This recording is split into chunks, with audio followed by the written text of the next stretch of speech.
Ma'am, we are live now. Hello, good afternoon, sir. Good afternoon. I've never used Zoom before. This is new for me. I'm used to Yes. using Google Meet. This is a new experience for me. Good evening, Mike. Neelima Chandiramani here. Good evening. We are very happy to have you with us. Welcome to India. Welcome to Mumbai and to our colleges. Well, I'm happy to be here today. Thank you. It's the wee hours of the morning over here in Canada right now. It just hit 6:30 a.m. over here. Really sorry to bother you so early, yeah? Oh no, it's okay. It's good to get up early every once in a while. It's healthy for you. Enjoy your cup of tea. Don't worry, we have 5 minutes. Oh, that's good because I'm not a coffee. It's always tea for me. Never the.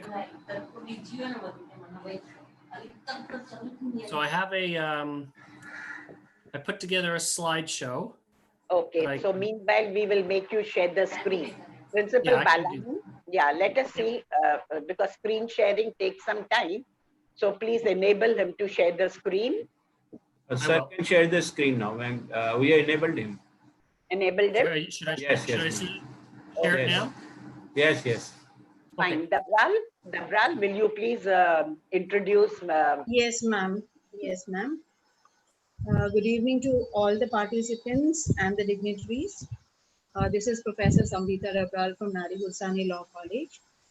It's an honor to be introducing our next guest for the technical session 4, Michael Ensor. But before I introduce Mike Ensor, sir, I would like to extend a warm welcome to Mike Ensor, sir, on behalf of Nari Gulsani Law College and Bombay Teachers Training College. We are very happy to have you here with us, sir, today for this event, this faculty development program on social construction of gender. A quick little information about the speaker for the day. Michael Ensor is a Canadian educator living in Ajax, Ontario. Born in North York, Ontario, he grew up in Scarborough and Ajax. His parents emigrated from Birmingham, England in 1967. He had a typical Canadian upbringing mixed with some traditions from England. Throughout his childhood and into his teens, Michael demonstrated a keen interest in arts, particularly music and creative writing, and sports, particularly soccer. He attended York University, where he received degrees in Bachelor of Arts and Education. For the past 20 years, Michael has worked as a teacher for Toronto District School Board, that is TDSB. He works with students from kindergarten to grade 8, that is 4 to 14 years old. In addition to teaching, he is the school chairperson, technology lead, school librarian, and chair of a number of school committees. In recent years, his professional focus has been on teacher leadership and equity within schools. He is currently waiting for promotion to an administrative role within TDSB.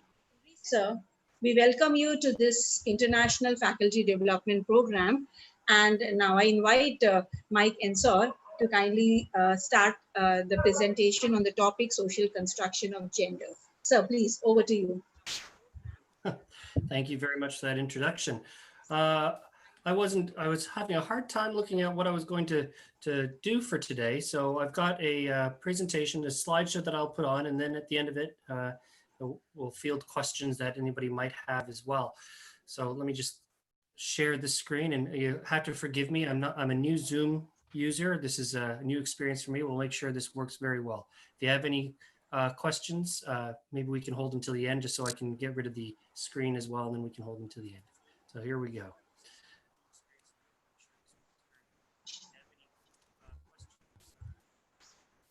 All right, everybody can see my screen now? Yes, sir. Wonderful. This is the bit.ly right here as well. If you wanted to access this slideshow, you can type this into your web address and you can access this slideshow yourself as well. So when I was asked about this, I didn't quite know which way to approach this to begin with. So when I'm thinking about gender roles here in Canada, I decided to approach it in two different ways. Number one, my own experience with gender roles here in Canada, and just some other data that you can quite easily find if you have the time, just about what's going on in Canada as well, just in terms of some Canadian organizations, what they say about gender roles in Canada as well. So just a little bit about myself. There's a lovely picture of me and my wife right there. I'm in my mid-40s, as was said in the introduction. My parents immigrated to Canada in 1967. I do have an older sister, and I've grown up in the Greater Toronto area most of my life. I attended York University, where I got a Bachelor of Arts and a Bachelor of Education. And I've been teaching with the TDSB, the Toronto District School Board, for 19 years now. The Toronto District School Board is the largest school board in Canada. I'm an avid reader, movie watcher, and video gamer, and I love to watch ice hockey and play soccer. So when we were talking about who influences gender roles, the three areas I wanted to talk a bit about today was family, friends, and media. Now, my two biggest influences obviously are my parents. My father, growing up, he was initially the only source of income in our family. Just like most of British men at the time, had the British stiff upper lip. He didn't demonstrate very much emotion. He did the majority of manual labor around the house, lawn care, plumbing, carpentry, the stuff like that. He imposed the majority of punishments. I had the typical upbringing of wait till your father gets home if I ever got into trouble. He was very strong in mathematics and science, always helped my sister and myself out with the math and science homework. A big sports fan, and he was a bit conservative. My mother stayed at home, was a stay-at-home mom until I was about 11 years old. When she did get a job, she worked as an office assistant with the TDSB. She was more apt to show emotion, and she did the majority of housework, the cooking, the cleaning, the laundry. She was highly involved in my and my sister's schooling, and she was a little more liberal than my father. So I guess you could say my parents did have the very typical gender roles when I was growing up. My sister, my parents were a little more strict with my sister. I think that had more to do with her being the first child rather than her being female compared to me, male. Only required ever to do a few chores around the house growing up. She wasn't involved in sports. She did 1 year synchronized swimming, and that's it. Growing up, she played with the typical things that girls did in Canada. She played with her Barbies, her Cabbage Patch Kid dolls, the Easy Bake Oven, but we would consider typical kids toys, but girls' toys.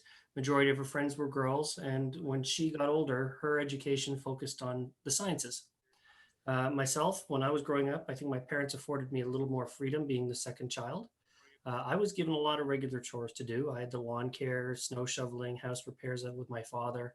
I was encouraged from a very young age to compete in sports. Ever since I was about 4, I've been doing sports up until my late teens. I continued to do sports. My toys growing up as a boy were G.I. Joe, Transformers, toy guns, bicycles. Majority of my friends were boys, and majority of my education was focused on the arts. There was always a joke in our family amongst our friends that my parents might have raised us a little more liberal because there was a switch. Usually people thought typically that girls went into the arts and the boys went into the sciences, and there was a flip between my sister and myself, which was interesting. I think a big thing to mention in terms of my idea of gender roles is when my mother began working as an office assistant, she worked in a guidance department of a high school. During that time, she was regularly exposed to teenagers who were facing great difficulties due to their identity, such things as their gender identity. And this exposure led my mother and eventually my father somewhat to holding much more liberal views about gender roles. By our late teens, both myself and my sister were comfortable with inviting gay friends to our house without any need to hide their gender identity from our parents. In fact, at my dad's 50th birthday party, 2 of my sister's good friends who were both gay, and one was gay and one was lesbian, were at my father's 50th birthday party. So you could say that my family had very liberal ideas of what we considered gender roles. Growing up as a child, majority of my friends were male until I went to high school. Like a lot of boys, I often played with more violent games. I played war, pretend shooting, sword play, that kind of thing, which wasn't discouraged by my family, by my parents. My family and my friends were always supportive of my endeavors in sports. However, when I was a kid, I was involved in a lot of arts, And that was a source of bullying when I was a kid. I was picked on by my friends over my artistic interests, particularly when I was in acting on stage for 2 years. So there was a great deal of pressure not to be involved in sports. It was considered more of a female endeavor, not a male one. And majority of my male friends growing up were more interested in success in sports over success in their studies as well. So a lot of my friends growing up, the indicator of success wasn't your grades, it was how well you were doing in your sports activities. My current friendships, most of my friends are still male. When we get together, we rarely discuss personal relationships or personal matters. And it's very common here in Canada when guys get together, we resort to teasing each other a lot. There's always a lot of fun, friendly teasing about things, nothing that we're going to be hurtful over, but we always tend to do things where we get together and, we make fun of our age and, what we're wearing, things like that. It's always very cordial, but that's a very common thing here in Canada right now. So just a little background on media. One of my teaching focuses over the past few years has been teaching children media. So I tend to focus a lot on how media influences children and what it can cause over a long period of time when kids are exposed to media. So in media, we've got the three forms of media. We've got informative, we've got persuasive, and we've got entertainment media. The vast majority of entertainment media here in Canada does come from the United States. Our media, and we don't have a very strong media presence here in Canada. There is a law about it. I'll talk about it a little bit in a second, but the majority of our media, entertainment media, is from the United States. So there's a lot of influence there. Our informative media, so our news, the encyclopedias and magazines, is a mix of Canadian and US and some international content. Canadians in general are much more informed about international news than our friends down south. And persuasive media, so our commercials and advertisements, things like that, is a mix of Canadian and US content. Here in Canada, there is laws that require a certain percentage of all media sources to be partially written, produced, and presented by Canadian artists. So we do have to have that influence. So there is some unique Canadian aspects to the media here in Canada, which will inform gender roles. Growing up, as you can see, these were my heroes in the media growing up, my male heroes. There was a very distinct difference between media for girls and media for boys when I was growing up. The media for boys was often very violent. It was always good versus evil and meant to sell products. So things like Transformers and G.I. Joe right here and here were just 30-minute commercials for toys for boys. The media for girls growing up was about relationships and feelings. Conflicts were solved through working with others, nonviolence. But again, the media for girls was meant to sell products as well, things like Cabbage Patch Kid dolls and Barbie and My Little Pony. Typical male characters growing up, that my male heroes were always muscular, always violent, usually invincible. They could, take on an army and come out unscathed. And the typical female characters were young, attractive, and unfortunately in need of a male to either save them or as a source of happiness. So the girls were never happy unless they had their boyfriend or their Prince Charming. Today, media, I've got a daughter, so I get to, see all the media that she's watching. There's little to no distinction in media aimed at children between boys and girls media. It appeals to both genders. Although when you look at toy commercials and things like that, there is still a use of color to distinguish between boys and girls. So if you look at the commercials over here, they always say that blue is a distinct boy's color, pink is a distinct girl's color, and that's used to sell products. Even the kids that I teach as young as 4 associate, when they see the color pink, they say that's a girl's color, or when they see the color blue, that's a boy's color. So that's still used today to decide which is a boy and which is a girl, I guess you could say, or what's supposed to be attractive to a boy and a girl. Children's shows don't sell products very much anymore. This is likely due to the fact that kids over here, actually kids around the world, are exposed to media at a much younger age now. We have all our kids, they've got their tablets, they've got their internet. So they're seeing media at such a young age now, they don't need to use television shows to sell products to kids anymore. The typical male characters here that we see now. still muscular and violent, but no longer invincible. They can take a bit of a beating now. And one thing I've always noticed as well is when you're talking about family roles that you see on TV, if there's a father being portrayed, they're often seen as dull and less skillful than the mother. They're always often used as comic relief. You don't often see a successful father who's a good father, who's good at raising their kids. They're usually the butt of the jokes when it comes to raising children. Men are in the media are always often portrayed as someone who can't raise a child without a woman being around. The typical female characters, they're usually romantic leads in need of a partner. You still see that today. Women need their men, they keep on telling us. There's the rise of the female-led action movies, like right there, we've got our Captain Marvels and we've got Rey from Star Wars now. So we're starting to see a rise in stronger women in the media. But most films still fail what's called the Bechdel test. I'm not sure if any of you know that. This is a test they do for movies that says that there has to be a point in a movie where two women who talk to each other about something other than a man. So a movie where two women are able to say something and talk to something where it's not involving a man, and most movies still fail this. So most movies, even with female leads, are somewhat about men. When it comes down to what we're seeing in the media as well, it's more common to have an average looking man and in roles than average looking women. So you can see sometimes we have men that are in the movies right now that are very average looking, or even you would be considered ugly. But women are much less likely to get roles if they're considered average looking, or also women are not getting roles over 35 and 40. So in popular media today, they're always young and they're always attractive. There's not very many older role models for girls in the media right now. Here in Canada, Canada's a very liberal country. One thing I hear very often here in Canada is the typical Canadian conservative has much more liberal views than most liberal Americans. We've had same-sex marriage since 2003. In 1996, Ontario courts ruled topless women in public was not considered an indecent act under the criminal code. Media channels are more likely to censor violence than nudity here on public television. The women's suffragette began in 1918 and ended in 1925, except for Quebec. And Canada is very multicultural.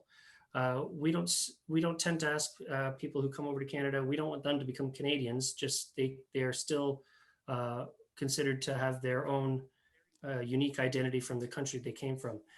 We're not a melting pot. So if people who come over here from Mexico, they're still considered Mexicans. People from India are still considered Indians. Canadian comes second. We celebrate diversity. We celebrate multiculturalism here in Canada. There is some problems that do still remain though in terms of gender. One of the big ones that they talk about a lot now, it's called the pink tax. This is where the women here in Canada, they end up paying on average about 43% more for similar products and services, such as razors, deodorants, soap. So, if you go into a store here in Canada, a department store, and you see razors, the blue razors for men, the pink razors for women, those pink razors are on average much more expensive than the men's razors, even though it's the same product, it's just a different color.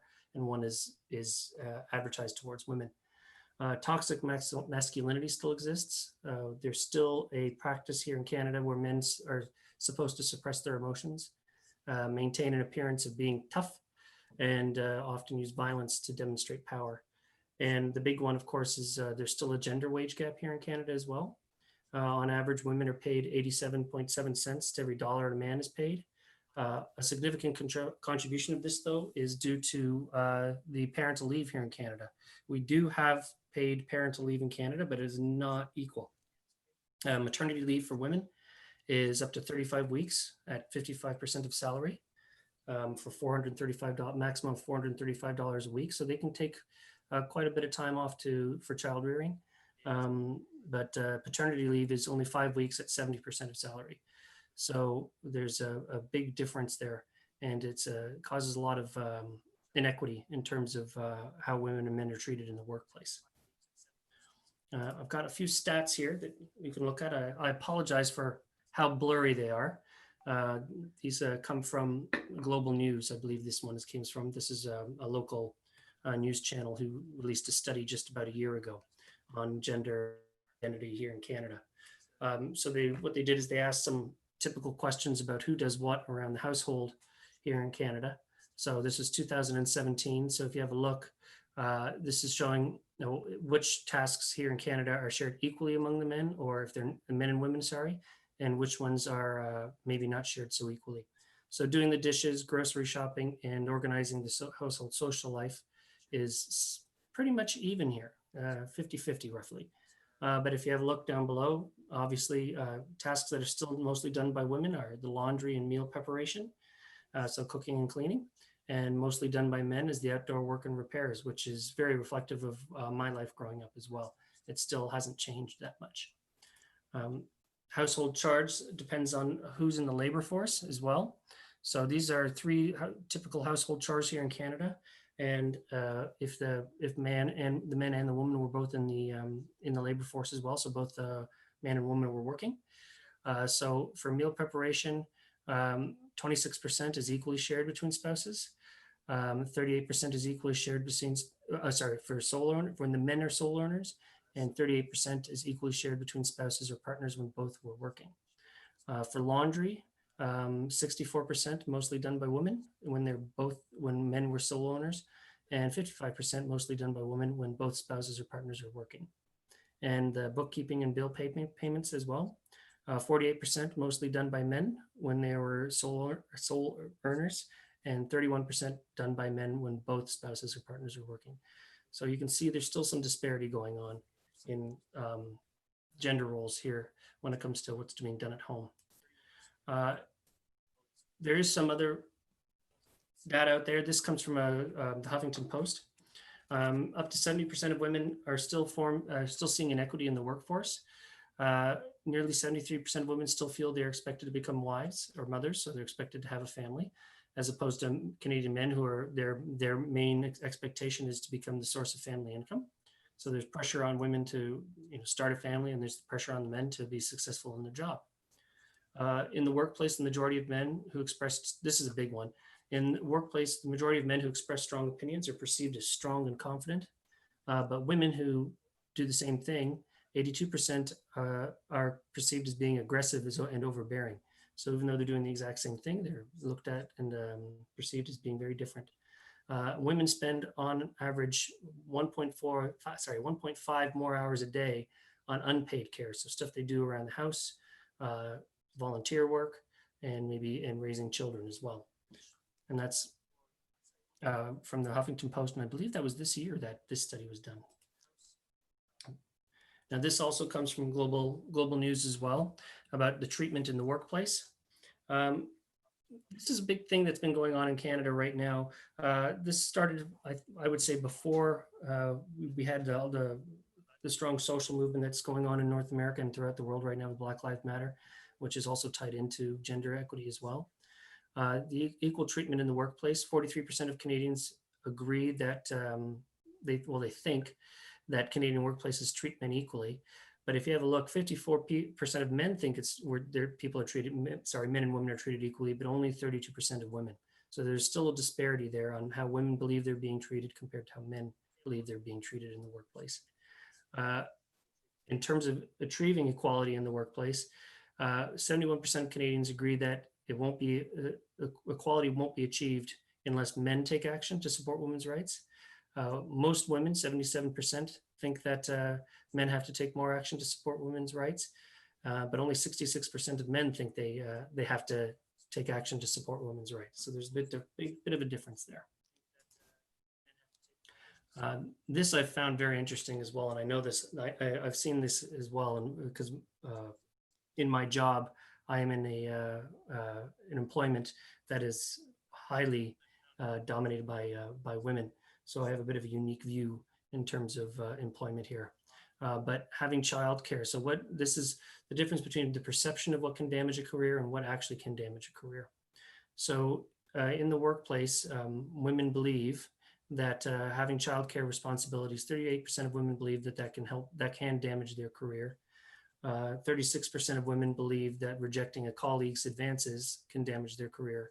And 29% of women believe prioritizing family over work can damage their career, as opposed to those very low numbers, around 6 to 7% of men. And in terms of what actually happens is here on the right, sorry, excuse me, I have a bit of a cough there. Childcare responsibilities have affected almost half of women in terms of what goes on in the career, but only 25% of men, only a quarter of men feel that having childcare responsibilities has affected their career. And 38% of women have found that rejecting a colleague at work has affected their career, while only 8% of men. And prioritizing family over work, again, 45%, nearly half of women say that has damaged their career compared to only 28% of men. And a lot of people believe that can go back to the maternity leave, the parental leave that I was mentioning before. And feeling confident about calling out sexism or harassment at work. This one, we're fairly equal at the beginning. You know, men and women both feel comfortable telling off family and friends who make sexist comments and telling off a junior colleague who makes a sexist comment. But when we get down to these ones here, confronting a man who's harassing a woman in a public place, women don't, only just over half of women feel comfortable doing so. And 3/4 of men feel comfortable doing so. And telling a senior colleague who makes a sexist comment, whoops, sorry, my screen just went blank for a second there. Half of women feel comfortable, where 60% of men feel comfortable. Now, I don't know if Zoom will allow this video to play audio as well, if you're going to be able to hear the audio. I'm going to turn up my mic here and see if you guys can hear the audio here. Hopefully you can. This is a short video from the magazine called Maclean's. Maclean's is a Canadian magazine focusing on Canadian issues. And this was about the pay equity gap here in Canada that's still going on today. Do you remember when you first learned that women statistically make less than men? I think I've always known it. I don't think I do. I feel like it's a known fact, like we know the sky is blue. Probably would have been in university when I started signing other people's paychecks. Childish innocence, you assume everyone's getting what they deserve. I can't think of a time when I did not know that women make less than men on average. We kind of grow up knowing things aren't quite equal. It's still a problem, and it's always been a problem. And I am much more concerned about what we're going to do about it than why it's happened. But hopefully it is a reality we can actually change, because it's one we created.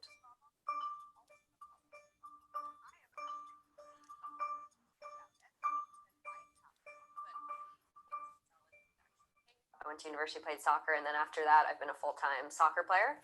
Yeah, just the scale right now, unfortunately, internationally is totally different. If a men's team qualifies for a World Cup, they get, give or take, around $10 million. If a women's team wins a World Cup, they get $2 million that goes towards their federation, and that's all coming from FIFA. You know, I overheard once someone saying, "I'm not going to put her on a file. She just got married. She's going to go and get pregnant." These are things that are still said in the workplace. I mean, I remember having guys that I work with that were my colleagues say to me, "Well, the only reason that you've been appointed to cabinet is because you're a woman." It's so societal. Like, at this point, we need some real change when it comes to how genders treat each other and how they value each other. A lot of the excuses that people make around the gender wage gap or around differential treatment of women or men tends to be around this idea of meritocracy, where they say whatever the outcome is, it's just because of pure talent. All of those excuses around meritocracy don't recognize the fact that we have a system that doesn't see women's contribution to the economy as valuable. We tend to devalue the feminine. There's work that shows that when a job becomes overwhelmingly women, all of a sudden that job starts paying less.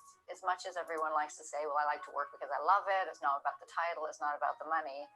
Money is the collateral, it's the exchange, it's the value you're given for what you're doing and your contributions to work. So it's important to understand what your value is. There's absolutely no reason at that point that men should be making more than women when they're delivering the same quality work. There are provinces that have pay equity legislation. There's pay equity provisions at the federal level.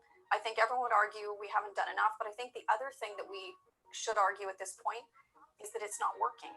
Even in provinces where there is legislation, we're still seeing the numbers aren't changing. In fact, we now see from latest StatsCan reports that it's actually going backwards. We're also too satisfied looking just at how much men are making versus how much women are making, when the reality is women who are Black, who are Indigenous, who are disabled, newcomer, these women are all making a lot less. So we're missing a lot of nuance by strictly talking about gender. Whenever you have somebody with power over someone else, it's a dangerous situation, whether it's a difference in gender, in race, in faith. Like, we have to make sure that people are recognized for what they are and that we're given equal place.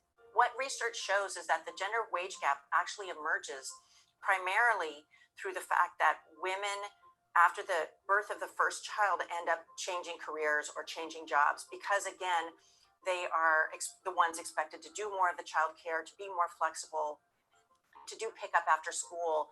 If we could fix one thing, having more equal participation at home for men and women would actually change the wage gap equation more than almost anything else we could do. Maybe it's not a big, scary policy discussion we need to have for 3 years before we figure out how to do it. We know how to do it. I think we've broken through this kind of veneer of everything's okay. But we're kind of in this unique position where we have more of a platform than ever to do something. An incredible example of someone I admire is Mark Benioff. It wasn't about why the pay gap was there. He just said, this is not the society of the future, and I'm going to fix it. And he literally took out a red pen and he righted the wage gap in his company. I found it really interesting looking at what some other countries are doing. Australia has a more transparent regime, so they're asking private sector companies in particular to start reporting if there is some sort of a pay gap and what does it look like, how are they addressing it. I actually think that it's really policymakers, leaders, corporate managers and people like that who are the ones who are going to have to change. You need to look at the data first. You need to confront the data. You need to accept that there are inequities in your organization before you can do something about it. I don't want to put the burden on young women to fix the problem. We can't expect to say there's a gender wage gap and then expect women themselves to fix it. They do need you. And it's not about, they're not hiring you for anything but your skills, because that's what they want in the role. They're not business is not a charity. They're hiring you because they think you're going to do a good job. Hopefully you guys were able to hear all that. Thank you for that. My part of the presentation. I'm going to put it back onto the bit.ly to begin with, just so you can see that in case you want to get this slideshow yourself. And then I wanted to leave a bunch of time for questions as well, because I wasn't sure how many questions people wanted to ask as well. So again, here's the bit.ly. If you type that into your web address, you can go through this slideshow at your own leisure as well.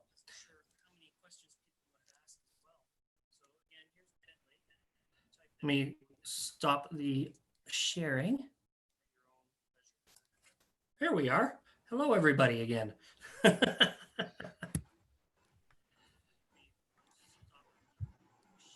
Thank you so much, sir. You're welcome. It's interesting to consider the gender identity here in Canada, especially for me, because as an adult now, I'm in a female-dominated profession, being an elementary school teacher. So I think I have a bit of a unique perspective on gender identity, just because I'm surrounded by female professionals on a daily basis. I do know for a fact that primary school teachers here in Canada are paid less than their high school counterparts, and that is mainly due to the fact that the secondary school teachers is a male-dominated profession, and the elementary school teachers are a female-dominated profession. So we tend to get paid a little less because I'm in a female-dominated profession. And even though it is a female-dominated profession, most of the administrators in an elementary school are still men. So there is some work to be done with getting women in positions of leadership and positions of power within the school board as well. And that's both good for the schools and good for the students, because we have a lot of girls now. There's a push to get more of our girls into the sciences. That was happening for a while. We're still seeing that girls, when they get up to high school, are dropping out of the maths and the sciences and going towards the arts. So there's still a push to try and get more girls to focus on those sciences as well, because we need that equity in terms of those tech positions as well in the future. But my own experience is, growing up, it's been a big change from my own experiences growing up to where things are now. My school board in particular has been spending a lot of time looking at equity and implicit bias and how we treat kids based on our own experiences. So there's a big push now to ensure that people like myself aren't putting our own identity onto our kids and onto our students, and making sure we're giving them the opportunity to explore things on their own and to, in a sense, find their own identity without us influencing them in any poor manner. So there's a lot of push right now within our school board to make sure that every child has their own voice. So we're starting to see things like gender identity being discussed even as young as kindergarten.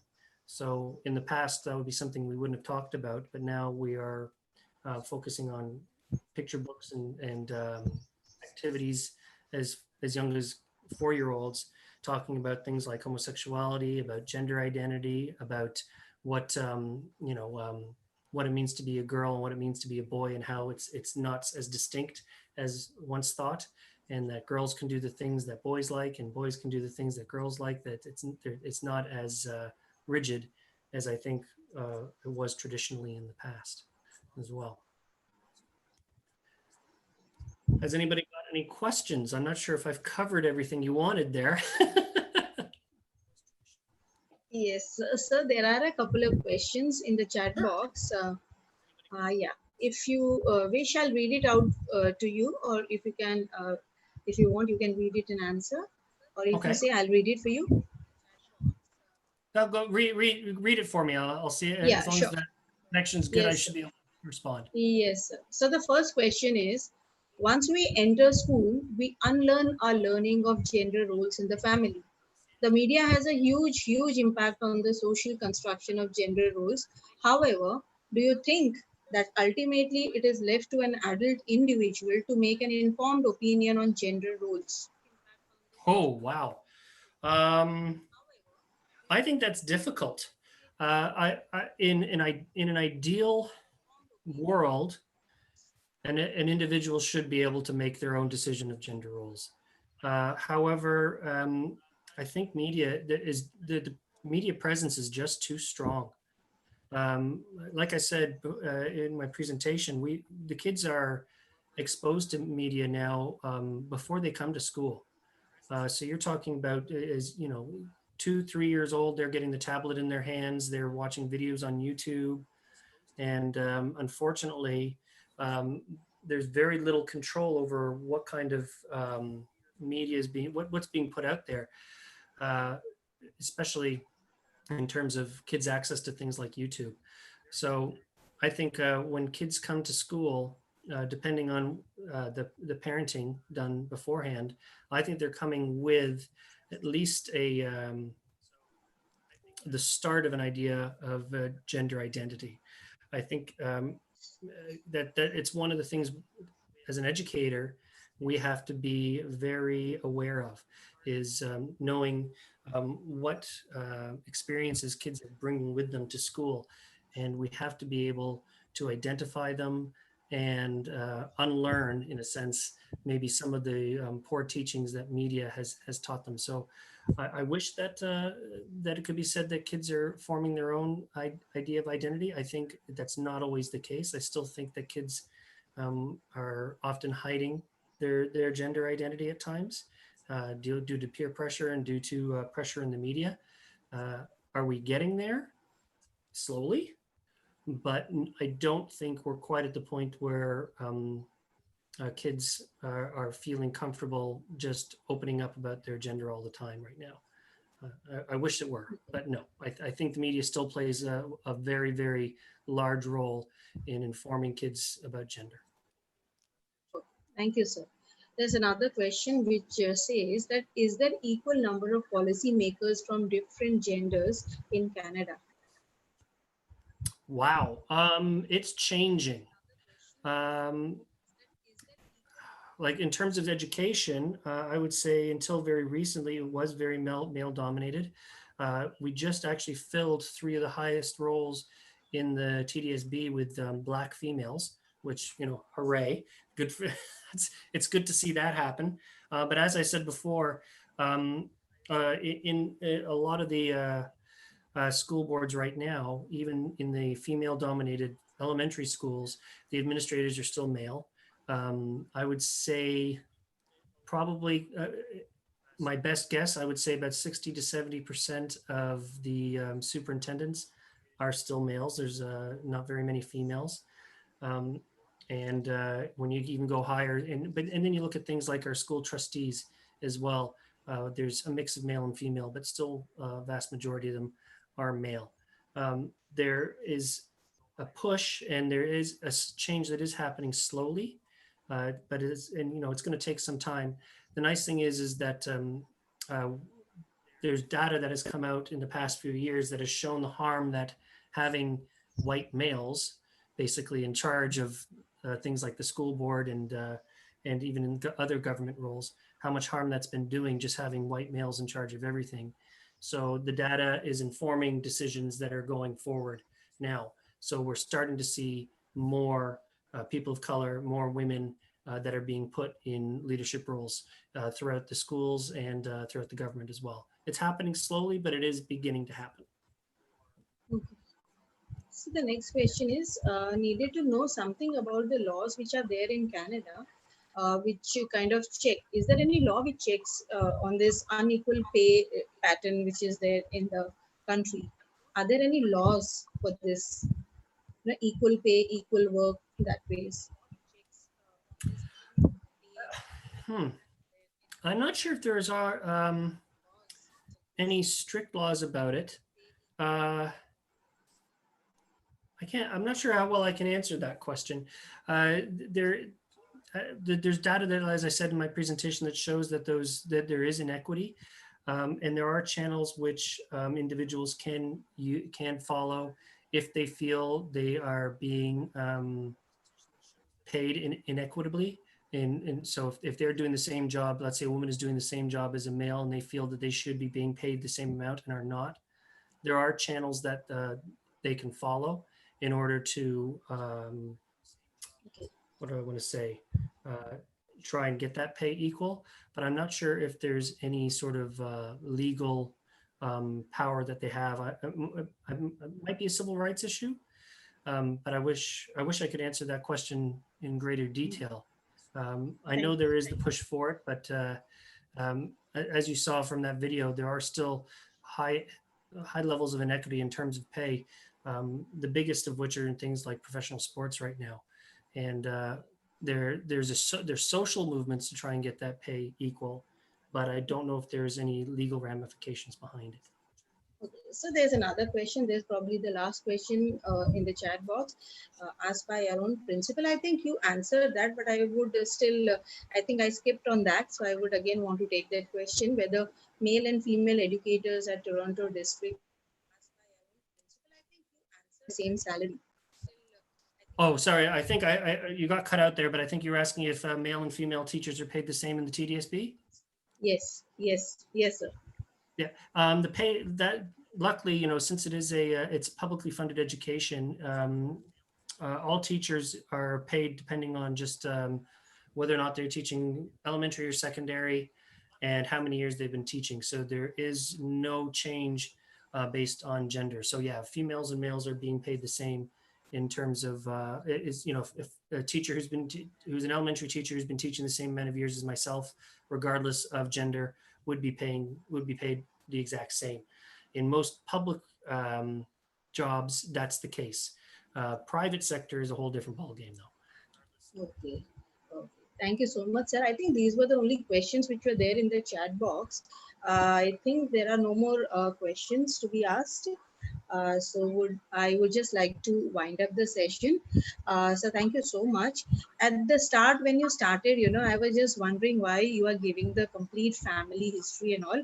And slowly and gradually, I realized, you know, the way it functions, you know, you were trying to depict from your family the whole thing, as in how the cultural system in Canada is. That was a very beautiful depiction, sir, I could understand.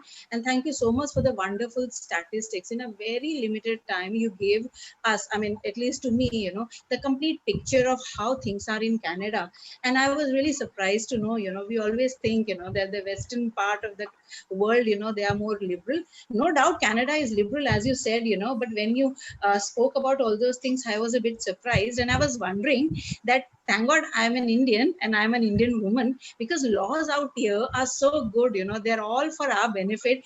And still I feel somewhere we women are always cribbing about it. So today all these sessions are really an eye opener, where we come to know that how different parts of the world, when it comes to gender justice or gender social construction of gender, there is, somewhere down the line, we as an Indian are at a very advantaged position.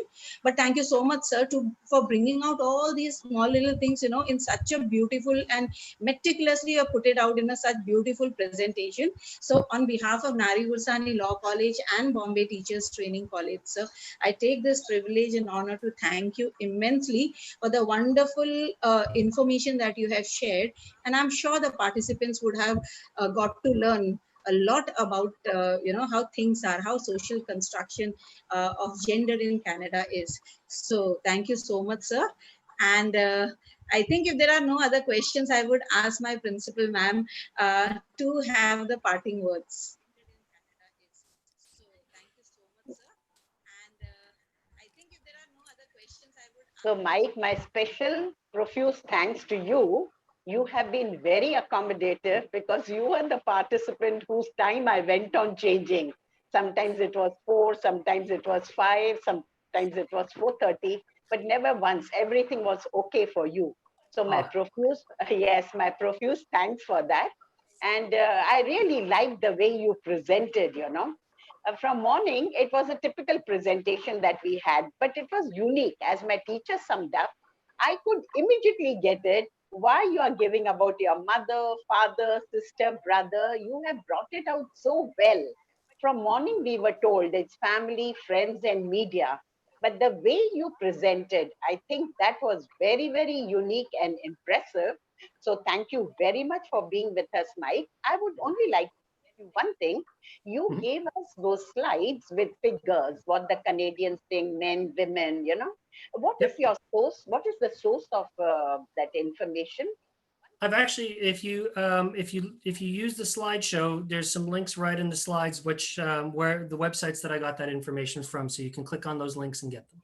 Okay, it's some government source that you have given us. Some of them come from an Ipsos poll, which is the government poll here in Canada, and a couple of them are from polls put together by some media outlets. Okay, and I hope we will have our future interactions also. Well, I appreciate it. This was a great experience for me. I really enjoyed this. Because of COVID, there are many disadvantages, but this has become a great advantage. Otherwise, I don't think we could have got you over here. But after hearing you, I would like that even in future we have certain interactions. And when times improve, we would like to invite you to India. Oh, that would be wonderful.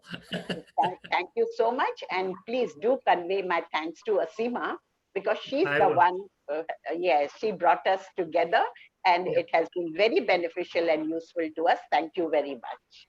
I appreciate it. You have a wonderful, wonderful rest of your evening over there. I'm sorry you had to get up early today, early morning for us. Thank you very much. Thank you very much. Have a great day. Even you have a very good day. Safe day. Bye. Bye-bye. Bye. Thank you very much. Have a great day. Thank you so much, ma'am. Thank you so much, ma'am, for the parting word. Now, Kathy Lewis is there, Sambita. Yes, we can. Yes, ma'am, we can start. Yes. To all the participants, we are well in time, and I think we have summed up the fourth technical session well in time. So I think we can start with the next session, the next technical session number 5, where we have with us the resource person is Kathy Lewis. Welcome, ma'am. Welcome to this International Faculty Development Program on social construction of gender.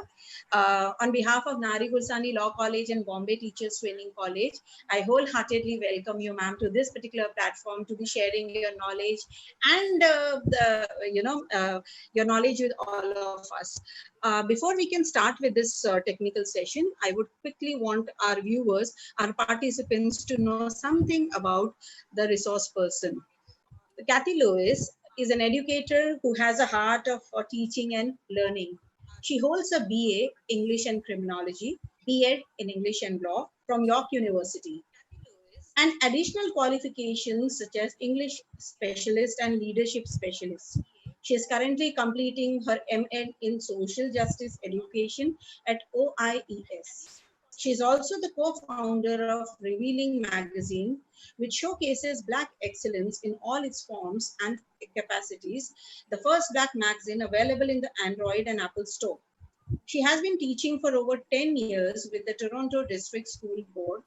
She is the curriculum leader for equity, student engagement, and achievement at Scarborough Center for Alternative Studies.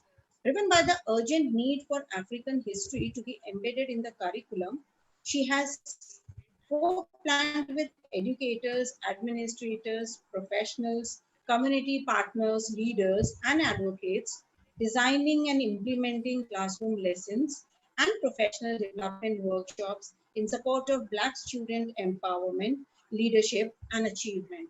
We are very happy to have you here with us, Madam Kathy Lewis. We welcome you once again to this platform, and I hand over this days to you. So over to you, ma'am. Thank you. Thank you so much. Thank you for having me. So I have a presentation that I would love to share. Yes. So can I share my screen? Yes, ma'am. Sure, ma'am. Yes, ma'am. Yes, ma'am. Okay, so let me just go here. Okay, awesome. I see it now. Can I share my screen? Yes, ma'am. Sure, ma'am. Yes, ma'am. Okay, so let me just go here. Okay, awesome. All right, so can we all see my screen? Yes. Can you see the screen? Yeah, okay, Yes. awesome, good. So I'll just go from the top here, sorry.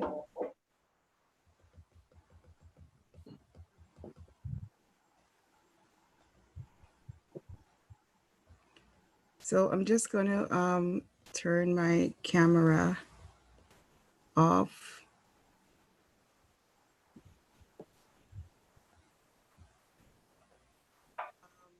Turn my camera off.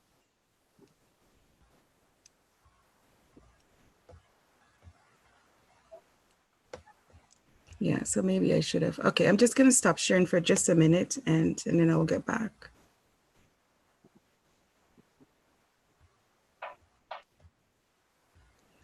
Okay, so here we go.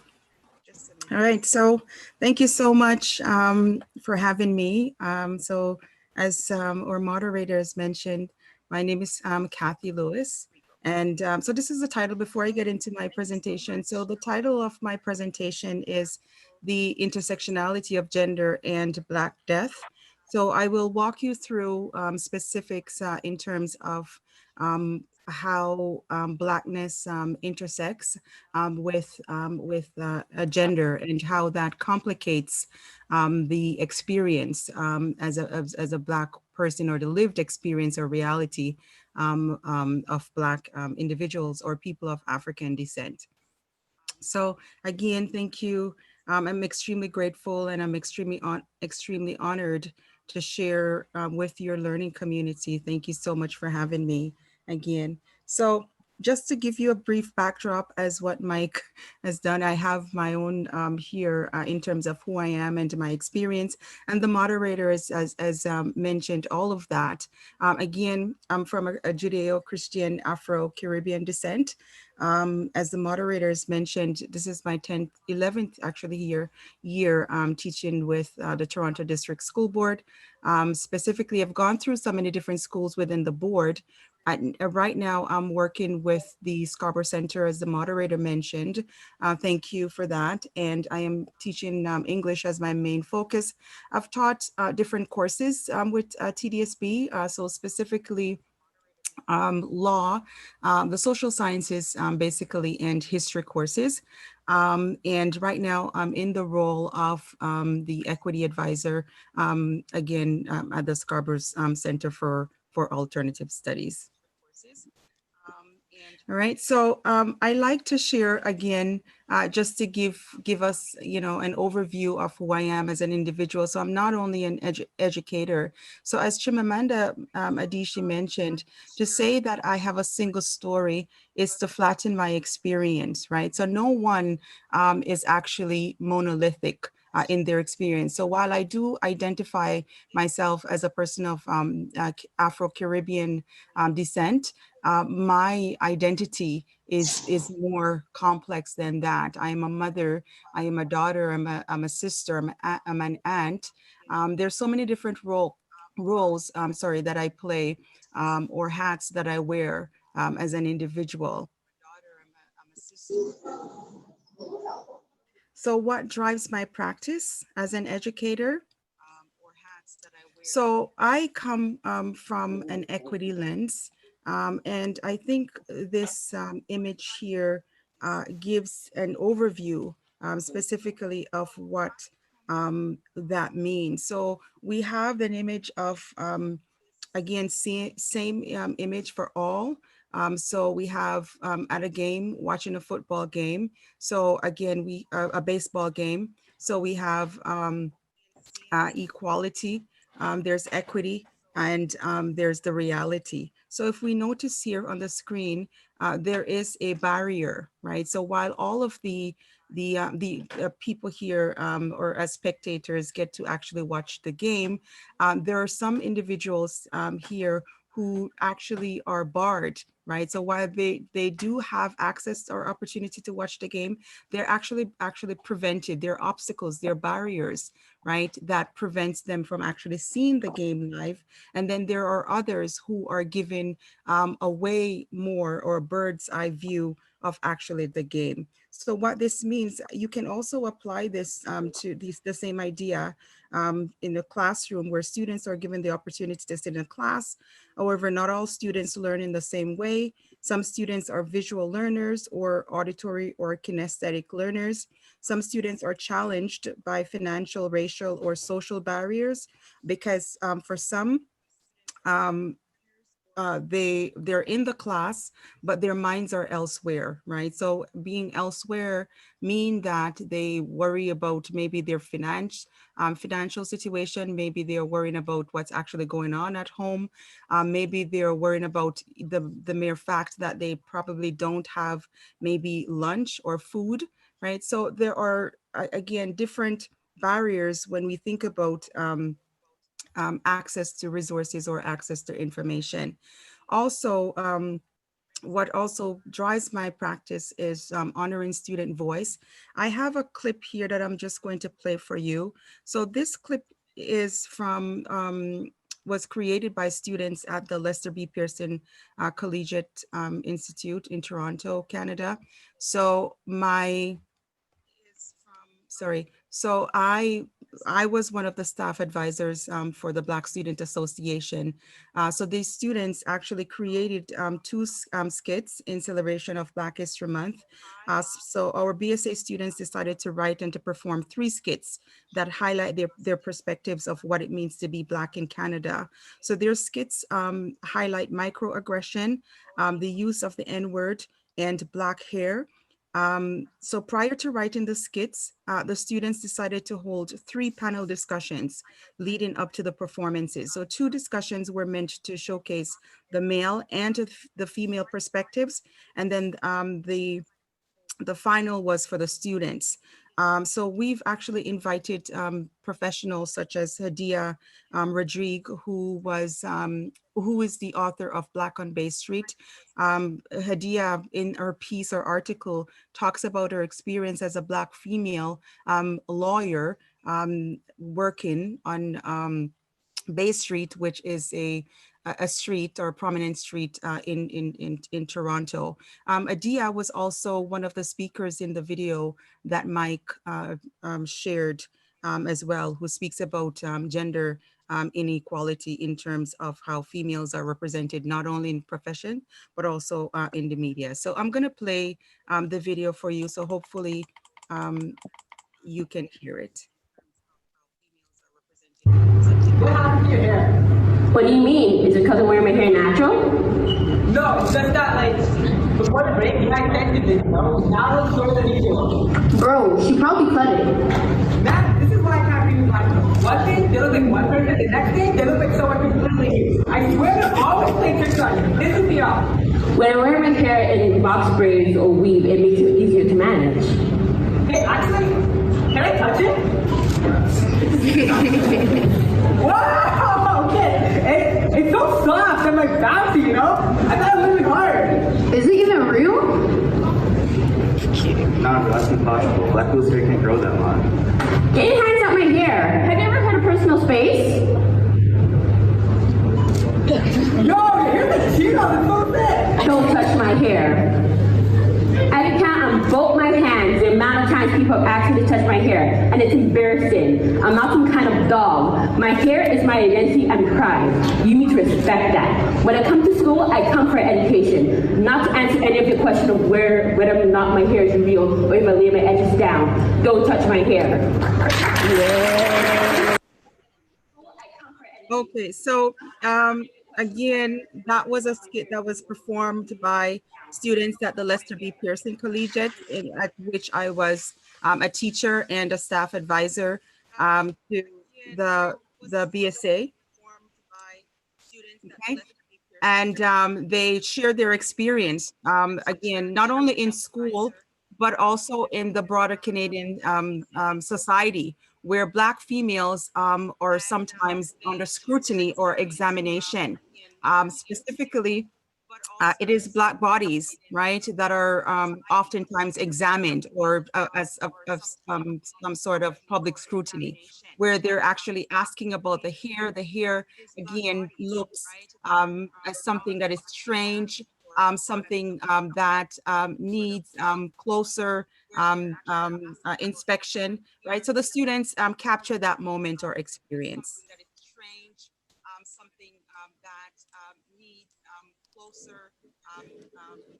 Okay. So the students capture that moment or experience. Okay, so the next that I have here is an image of an artistic piece or mural that was done by our students as well. So this here, the student shown on the screen, her name is Lanisa Pacheco. She shares, or she actually drew this piece in representation of our 2020 Black History Month Assembly. So specifically, sorry, I'm just trying to see if I can get, right? So specifically, this here is a representation of the billboard, the baobab tree in places which could be found in places such as Madagascar. This piece includes notable figures of Black History trailblazers such as Rosa Parks. So if we look closely at the image, and I'll just use my pointer so you can see. So if you look closely at the image, there is Martin Luther King there, that's represented on the tree. There is Rosa Parks, there's Viola Desmond.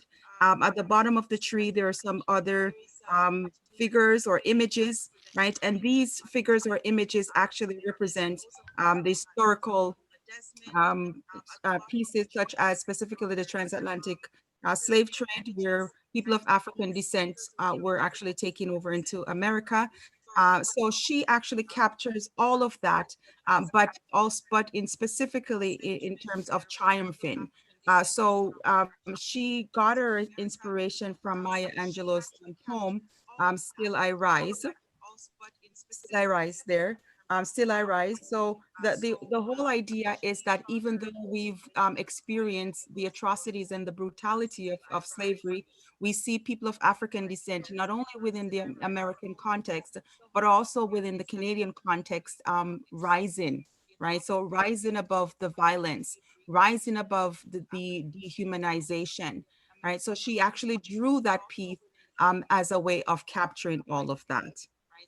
So as I said before, student success and equity are my two focuses, or focus areas as an educator. Okay, so going to the presentation.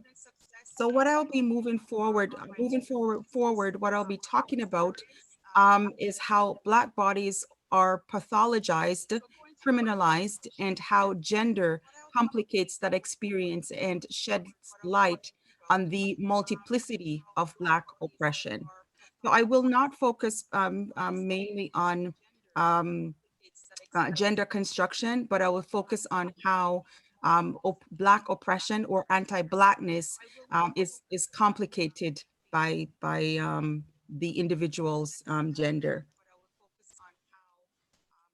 All right, so I have another video here that I'm just going to play, and it's a 2-minute clip, again, of an interview with Martin Luther King and an NBC reporter, Vanacore, in 1967 at the Ebenezer Baptist Church.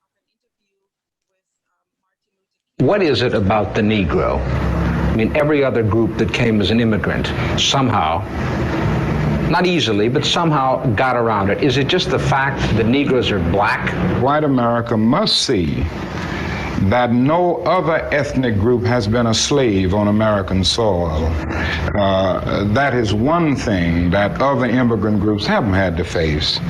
The other thing is that the color became a stigma. American society made the Negro's color a stigma. America freed the slaves in 1863 through the Emancipation Proclamation of Abraham Lincoln, but gave the slaves no land, or nothing in reality, and as a matter of fact, to get started on. At the same time, America was giving away millions of acres of land in the West and the Midwest, which meant that there was a willingness to give the white peasants from Europe an economic base.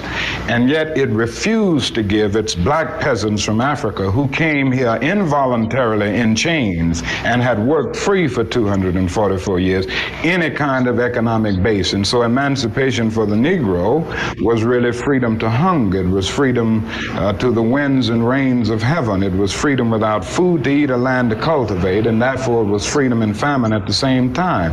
And when white Americans tell the Negro to lift himself by his own bootstraps, they don't look over the legacy of slavery and segregation. I believe we ought to do all we can and seek to lift ourselves by our own bootstraps. But it's a cruel jest to say to a bootless man that he ought to lift himself by his own bootstraps. And many Negroes, by the thousands and millions, have been left bootless as a result of all of these years of oppression and as a result of a society that deliberately made his color a stigma and something worthless and degrading.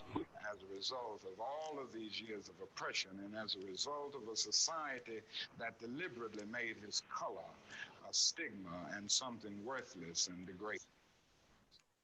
Okay, so that was, again, a clip from Dr. Martin Luther King in an interview with Vanacore of NBC. So King speaks about what happened after the Emancipation Proclamation that was signed in freeing the enslaved Africans at the time. But what was more important was that upon that freedom that was given, or so-called freedom that was given, these individuals were not offered any sort of economic base. They weren't offered any sort of reparation in terms of finance, where they can actually integrate with the mainstream society in terms of their own survival, not only survival, but in terms of their own humanity. So what happens as a result is that we see further disparity that takes place, because these people of African descent are actually pushed further along the margins of society, where they have to, and the dominant perception is that, you know, it's something that's innate, there's something wrong with them. Why is it that they're not achieving and they're expected to pull themselves up from their own bootstraps. So the bootstraps analogy here is more so where it seems as if the onus now becomes on the people of African descent, or they are the one responsible for their non-achievement without taking into consideration the history of slavery and segregation, not only within the American context, but it's also very important for us to understand and to know that even within the Canadian context, slavery was very much a part of the Canadian society.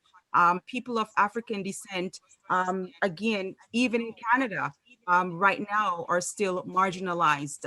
They are still overrepresented in a lot of areas.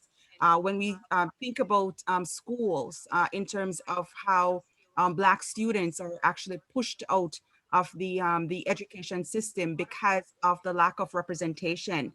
Specifically, Black history is not a part of, oftentimes not a part of the Ontario curriculum in terms of what students are learning. And because of that lack of representation, students are more disengaged. As a result of that disengagement, there isn't any sort of again, will in terms of staying in school. So they're basically pushed out of school. So I think it's also important for us to contextualize this, not just only within the American context, but also what is it about within the Canadian context as well. Right. So as I said before, so no economic base stemming from the legacy of slavery and segregation. There is this idea that Fanon, so Frantz Fanon speaks about, which is the corporeal schema that's crumbled. It takes its place taken by a racial epidermal schema. So what Fanon is alluding to here is that students don't, there is a sense where the identity is manufactured, and that manufactured identity is based on the idea of whiteness. So whiteness specifically, not only in terms of the image of the individual, in terms of how the person see themselves, in terms of skin color, but is also a perception of world. So what's a part of the Black consciousness is not an understanding of Black history, but more so based on an understanding of white normative. So mainly most of what we learn has come from a Eurocentric point of view. So what happens here is that it forms a sense of something that is made up, something that is prepackaged. Not only that, then we move to the racial epidermal schema. In this, or this idea is based on the idea of the hypervisibility of Blackness, meaning that Blackness now, or Black skin color, becomes the marker, right? So the marker of not only everything that is not good or pure or true, but also the marker in terms of how you access and when you access service. We also see here again another quote that's on the screen from Professor Day, an indication of the saliency of skin color, but it also is a demonstration of how the immigrant is racialized and symbolizes crime, threat, and depravity. So continuing on with this idea of bootless economy, we see, as I said before, huge economic, social, health, and educational disparities. So again, income disparities even within the United States. So for every dollar of household income, so white household receive, the Black households receive 59 cents. The same income gap of 1978, which should have been the peak year of the civil rights policies and anti-poverty policies of the 60s and the 70s. And this was based on a study that was done by Harvard professor Williams of the public health department there. There's also further disenfranchisement of Black bodies, as what we see with COVID, what COVID reveals. So in America, of the 133,000 deaths, 23.6% of those are people of African descent. And this is a huge disparity because Black individuals represent is only 12.4% of the entire population. So there are 2.3 times as high as the rate of a white individual, right? So the pattern that we have seen for COVID-19, according to Harvard Public Health Professor David Williams and other health experts have echoed this similar data, is that the same we have seen for every major cause of deaths of Blacks in the United States for more than 100 years. So this goes back way, again, before even that interview that was done by Vanikor, including Dr. King, where he speaks about the economic disparity. And it's the same economic disparity that we're experiencing now in 2020, right? As we see with COVID-19. Dr. Williams also talks about some of the underlying factors as a result of this. He mentions that where an individual lives determines where the individual goes to school. It determines the quality of education. It determines their preparation of higher education. It determines their access to good jobs. It determines the quality of neighborhood and housing conditions. It determines the exposure to physical, chemical, toxic substances. It also determines the quality of services. So as I said before, the data that I'm presenting is not only within an American context, but it's also within the Canadian context, because even though in Canada, we don't really collect race-based data in terms of the people who are affected by COVID-19, but we can also think about clusters of the virus, or clusters or areas that we see spike in the virus. And within these clusters or areas, these are communities largely of marginalized people or immigrant people. So what we can do or think about is that we can make an assumption of the impact of marginalized people, usually which are racialized and Black and brown individuals. Again, even though we don't see or have stats that speak specifically about how people of African descent or other racialized people and Indigenous people are affected by COVID-19 in Canada. In the US also, in many metropolitan areas, there is a 20 to 25 year gap in life expectancy from one neighborhood, right? So that's only a few miles away, right? So the person who lives within maybe a 1 mile radius of another person experiences greater exposure or predisposition, not only to poverty, but also to disease. Because when we think about the impact of any disease, usually, again, the predisposition is based on poverty, is based on inadequate healthcare and services, lack of access to proper food, right? And healthcare.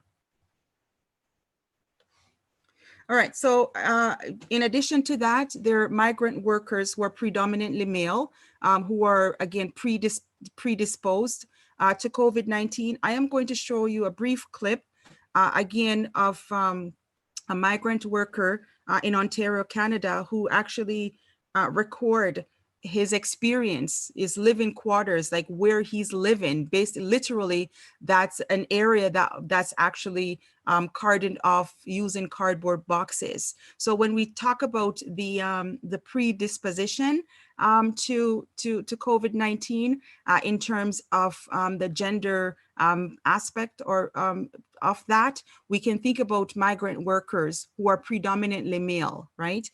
This is also a representation of the symbolic violence. So when we see the cardboard boxes, right, we think about the flimsy makeshift support and protection and spaces offered to workers, students, and by and large racialized and Black and Indigenous communities.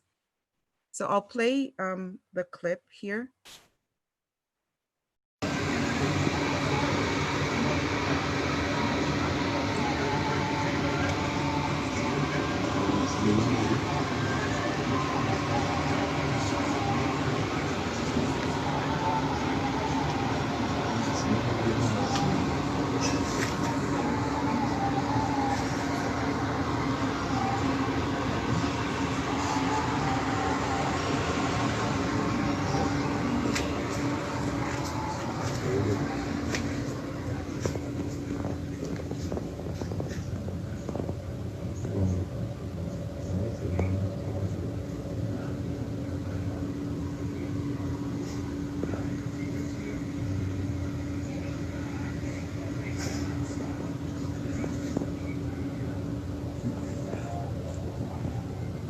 Okay, so I'm just going to pause it. So that's just to give you an idea. Again, as I said before, the predisposure or exposure of migrant farm workers in Canada, not only in Canada, but we see this a similar exposure as well in the United States. Again, in addition to the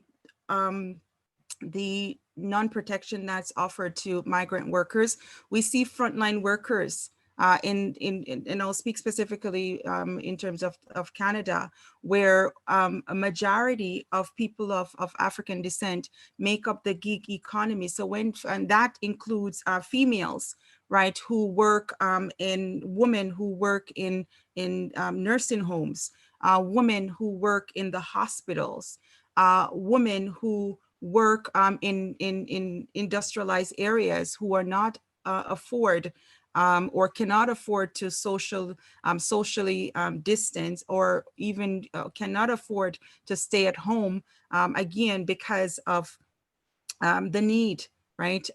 Most of them are living in multi-generational homes where, again, social distancing is difficult, right? There's also a Black transgender woman in her 50s who Maynard writes about, again, who fled her country of origin and did not have Canadian citizenship, right? So to support several family members, she worked as a sex worker, right? So just to give you an idea in terms of the extent of the predisposition, again, based on gender and specifically based on how people of African descent or racialized bodies are affected.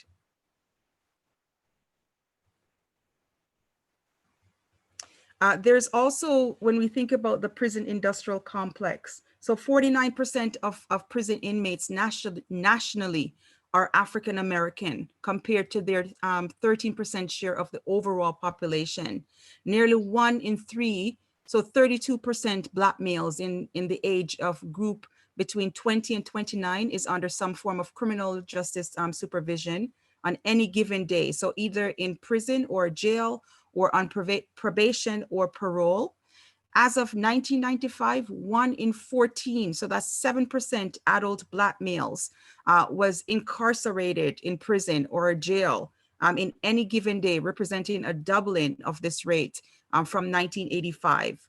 And the 1995 figure for white males was 1%. A Black male born in 1991 has a 29% chance of spending time in prison at some point in his life. And the figure for white males is 4%, for Hispanics, 16%. This data is coming from the Sentencing Project. What this does is that it marks the beginning of the pathologization of Black boys, where in 2012, data from the Toronto District School Board found that 48% of Black children lived in families with incomes of less than $30,000 a year, compared to 9% of white children, right? So a rate which is 5 times higher, as well as almost 40% of white children in grades 7 to 12 had parents in management positions, a rate almost 4 times higher than that of Black children. So given the high propensity of poverty and exclusion, the impact of COVID in our Black community or on Black students is grave, right? So again, the data sheds light on the risk factors of a vulnerable population that is predisposed to COVID-19 as a result of their social location. And as I mentioned before, across Ontario, Black people are counted amongst the working poor, many of whom have lost employment as a result of the pandemic. And when we talk about the further marginalization as a result, we see Black boys who are heavily surveilled and readily linked to criminality. They're often pushed into sports or athletics rather than academics. Behavior now becomes deemed as violent or aggressive, right? Again, the burden of proof is shifted. So when we think about in terms of law enforcement, in terms of their interaction with the police, again, as what we seen with the death of George Floyd, right? That stemmed from an encounter about a $20 bill, right? So George Floyd wasn't given the opportunity. He wasn't considered, again, as a person, an innocent individual who, again, where he wasn't given the benefit of a doubt, basically. So he was interrogated, that resulted to, again, his death, right? As Maynard said before, when we think about Black bodies, and specifically Black males, again, their bodies are oftentimes approximate, right, for death. So there isn't any sort of boundaries or limits that are applied to Black bodies. Black females are sometimes tagged as loud or aggressive, as hypersexual, right? Again, as what we see with the transgender woman, the reference that I made about the transgender woman. Females are often seen as public spectacle or othered for examination, as what we've seen in the video performed by the students at Lester B. Pearson.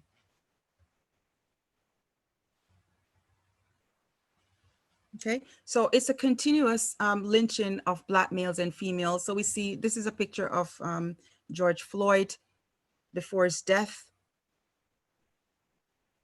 And there are countless of Black males and females who have lost their lives as a result of anti-Black racism.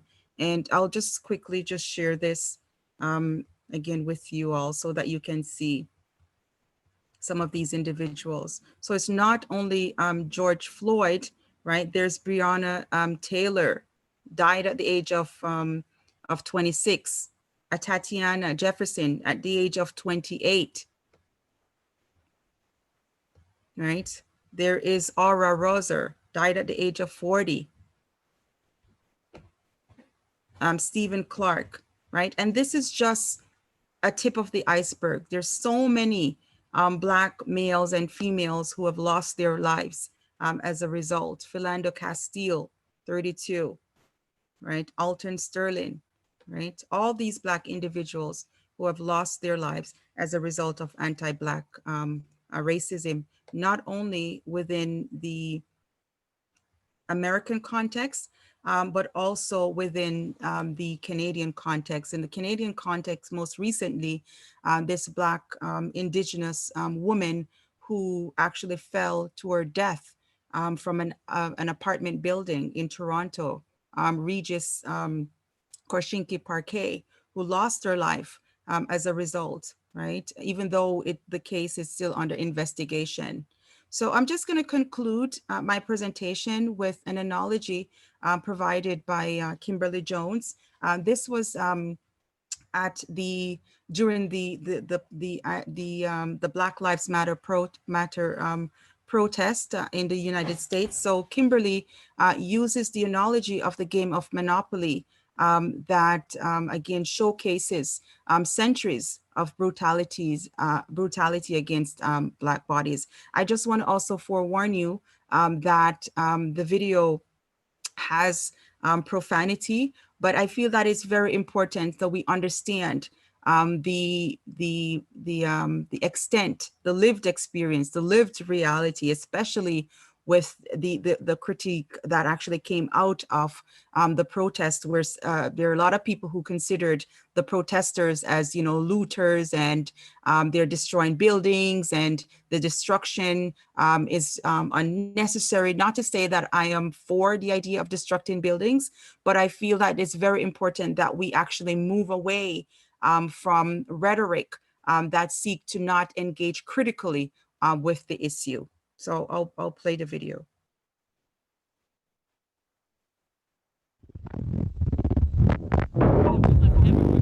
That economics was the reason that Black people were brought to this country.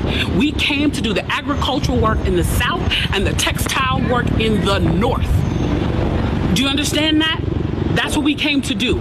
We came to do the agricultural work in the South and the textile work in the North. Now, if I right now decided that I wanted to play Monopoly with you, and for 400 rounds of playing Monopoly, I didn't allow you to have any money, I didn't allow you to have anything on the board, I didn't allow for you to have anything. And then we played another 50 rounds of Monopoly, and everything that you gained and you earned while you were playing that round of Monopoly was taken from you. That was Tulsa, that was Rosewood. Those are places where we built Black economic wealth, where we were self-sufficient, where we owned our stores, where we owned our property, and they burned them to the ground. So that's 450 years. So for 400 rounds of Monopoly, you don't get to play at all. Not only do you not get to play, you have to play on the behalf of the person that you're playing against. You have to play and make money and earn wealth for them, and then you have to turn it over to them. So then for 50 years, you finally get a little bit and you're allowed to play, and every time that they don't like the way that you're playing, or that you're catching up, or that you're doing something to be self-sufficient, they burn your game. They burn your cards. They burn your Monopoly money. And then finally at the release and the onset of that, they allow you to play, and they say, okay, now you catch up. Now at this point, the only way you're going to catch up in the game is if the person shares the wealth, correct? But what if every time you share the wealth, then there's psychological warfare against you to say, oh, you're an equal opportunity hire. So if I played 400 rounds of Monopoly with you, and I had to play and give you every dime that I made, and then for 50 years, every time that I played, if you didn't like what I did, you got to burn it like they did in Tulsa and like they did in Rosewood. How can you win? How can you win? You can't win. The game is fixed. So when they say, why do you burn down the community? Why do you burn down your own neighborhood? It's not ours. We don't own anything. We don't own anything. Trevor Noah said it so beautifully last night. There's a social contract that we all have, that if you steal or if I steal, then the person who is the authority comes in and they fix the situation. But the person who fixes the situation is killing us. So the social contract is broken. And if the social contract is broken, why the fuck do I give a shit about burning the fucking Football Hall of Fame, about burning a fucking Target? You broke the contract when you killed us in the streets and didn't give a fuck. You broke the contract when for 400 years we played your game and built your wealth. You broke the contract when we built our wealth again on our own by our bootstraps in Tulsa, and you dropped bombs on us. When we built it in Rosewood and you came in and you slaughtered us. You broke the contract, so fuck your Target. Fuck your Hall of Fame. As far as I'm concerned, they could burn this bitch to the ground. And it still wouldn't be enough. And they are lucky that what Black people are looking for is equality and not revenge.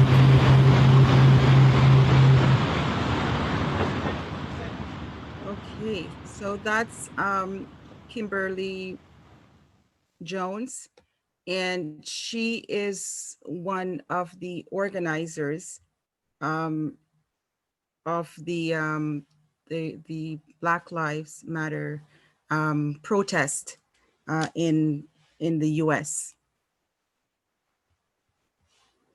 So that concludes my presentation. So I'm open for questions. Thank you so much, ma'am. That was a wonderful presentation, ma'am, made by you. again, I would say it was an eye-opener.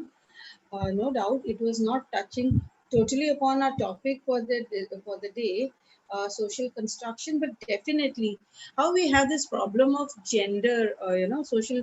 I mean, like the gender equality and the issues of gender throughout the world. The issue of black apathy is on the same, rather at a at a much braver level. This is there, and thank you so much, ma'am, for enlightening us on this one particular issue, which has always been there. And, with the recent George Floyd's case, how this thing has once again come up. So thank you so much for this wonderful presentation, ma'am, where, it was really thought provoking. And I'm sure, we were, I mean, at least I was very, very, very much, attached to the screen, and I was trying to understand the problems of the Black people out there. So, ma'am, today we have here 2 questions at present. With your permission, can I tell you the questions? I mean, narrate the questions, and you can give the answers to that. Absolutely, yeah. Yes. The first question is, ma'am, that is in Canada, is the burden of proof different for whites and blacks? Absolutely. Yes, absolutely. So when we talk about, so what we need to understand, so we have the laws, right? And the laws were created for everyone. If you're thinking about the Canadian Charter of Rights and Freedom, again, that recognizes everybody, that also prides itself on Canada as a multicultural society. Canada, yes, absolutely is a multicultural society, but in terms of access, it is not, it's not a leveled playing field. So again, when we talk about burden of proof, you can also think about it in terms of a person's interaction, for example, with the police, right? So in Canada, we have racial profiling. So people of African, or not only people of African descent or Black persons, it's also any racialized. So it could be Black, brown, individual, right, who are mainly targeted by the police. So when I speak about the burden of proof, I'm speaking not so in terms of the court of law when you go in and you're trying to defend yourself. Absolutely, that's there. But I'm speaking more so in your daily interactions, whether it's a daily interaction with the police, daily interaction, as I've shown before, with our Black students in school, where they're not given the same treatment. Again, and the data is there to prove it, right? Black students are predominantly pushed. Black and racialized students are predominantly pushed, right, out of the school system. So the burden of proof, absolutely, absolutely, not only within the law itself in terms of representation in court system, whether a person is, is innocent until proven guilty according to the charter, but it's more so of being guilty, the assumption of guilt as a result of the hypervisibility of Blackness. So Black skin now becomes criminalized. And as I said before, gender complicates the process because Black males now are forced to interact, right, with the police differently than Black females, not only Black females, but also white males. So we see a huge disparity, again, based on that interaction. So that's what I meant by the burden of proof there. Okay. Okay. Ma'am, the second question is, what kind of political measures Black community have taken to change government or politicians' perceptions towards Blacks? Can non-violent movement be the solution of problems faced by the Black bodies? Oh, yes. Thank you so much for that question. Now, I was very intentional in choosing to show Dr. Martin Luther King, because Dr. Martin Luther King was not only a civil rights icon in terms of pushing forward for change in the 60s, right, in the height of the civil rights movement in the United States, but King also was mainly a non-violent or actually pushed a non-violent sort of movement where he actually sees America, not only America, we're talking about the globe, around the world, people who, a society, right, a humanity where we can all share or live and live in respect, right, of everyone's differences, right? So again, absolutely. So that's Dr. Martin Luther King. We have the Black Lives Matter movement, and the Black Lives Matter movement, it's not about, it's also nonviolent, right? But it's a different way of actually pushing for social change. That's on the grand scale. When you look in schooling, for example, there are a lot of educators, right, who actually dedicate, right, their lives, services, in engaging not only Black students, but all students, racialized and non-racialized students, right?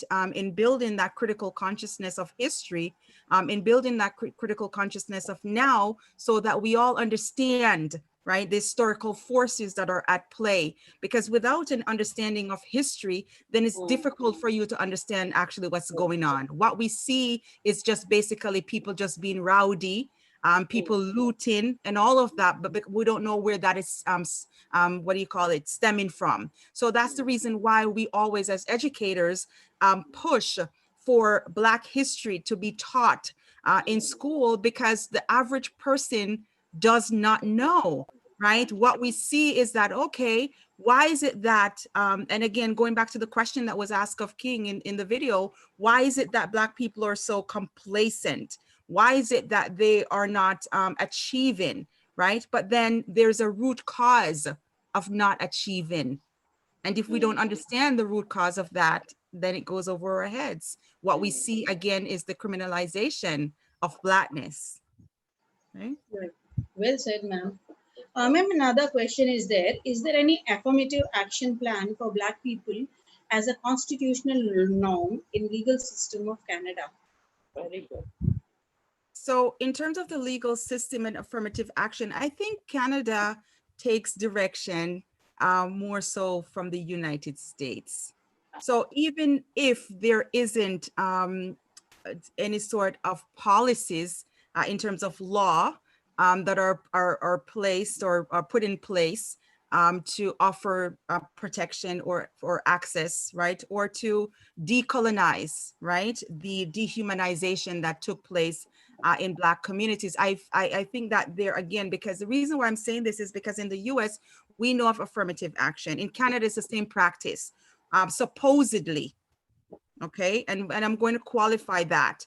And the reason why I'm saying supposedly or qualifying that is because we have lots of, what makes racism real or anti-Black racism real is the lived reality and experience of the person. Because as we all know, that race is a construct. It was created as a result of the advent of imperialism and colonization. So what makes it real, right, is the lived experience and reality of people. So people, based on their lived, and I can speak based on my own too, I don't even need to draw on data. People can speak about their experience to not having full access to economic, financial resources, right? So when you think about services, right? When you think about the infant mortality rate, right? Specifically for Black children and Black mothers, right? We can also see that again in terms of anti-Black racism. But going back to the question of affirmative action, we see in certain policies that are put in place in, so for example, in organizations where there is a representation, right? The quest is to offer representation in terms of a race, but at the same time, there is still a disparity, major disparity in terms of who access specific resources. So while I can't think of a specific policy or law that is put in place, Canada has a multicultural act, but that's just on paper. In theory, that's good, but we're talking about the lived experience of people, right? So yes, we can have something that's penned out, but then in reality, is that practical? Is that something that we practice? Canada prides itself on multiculturalism, but that multiculturalism for most people is it's far from the reality of their experience. Thank you, ma'am. The next question is, I think this is the last question in line. Can you elaborate a little bit on gender equality within the Black community? That's a very good question. And a very complicated question, because gender equality, yes, we live in a patriarchal, and we cannot ignore the fact that history plays a major role in terms of how we interact with each other based on gender. And the reason why I'm bringing history in, because as I said before, it's very difficult for you to understand if you don't really historicize, if you don't really go back and see what the roots or where this is coming from. But when we go to or think back to pre-colonial Africa, there wasn't much of disparities, right? In terms of gender, right? In terms of an actual male role and an actual female role. But we see the adoption of that as a result of colonization. So yes, there is remnants. We can say that there are remnants of gender disparities, but at the same time, there are also remnants of that female agency, right? That was brought down coming from pre-colonial Africa. So while there is a sense, you get a sense that there are certain specific roles that females play within that's also again based on coming from pre-colonial. Let me give you an example, case to point. I grew up in a family where with my mother, she was a very strong individual. All the females in my family, they take on that role. There wasn't a major difference in terms of what the males do or in terms of what the females do. My mother worked very hard.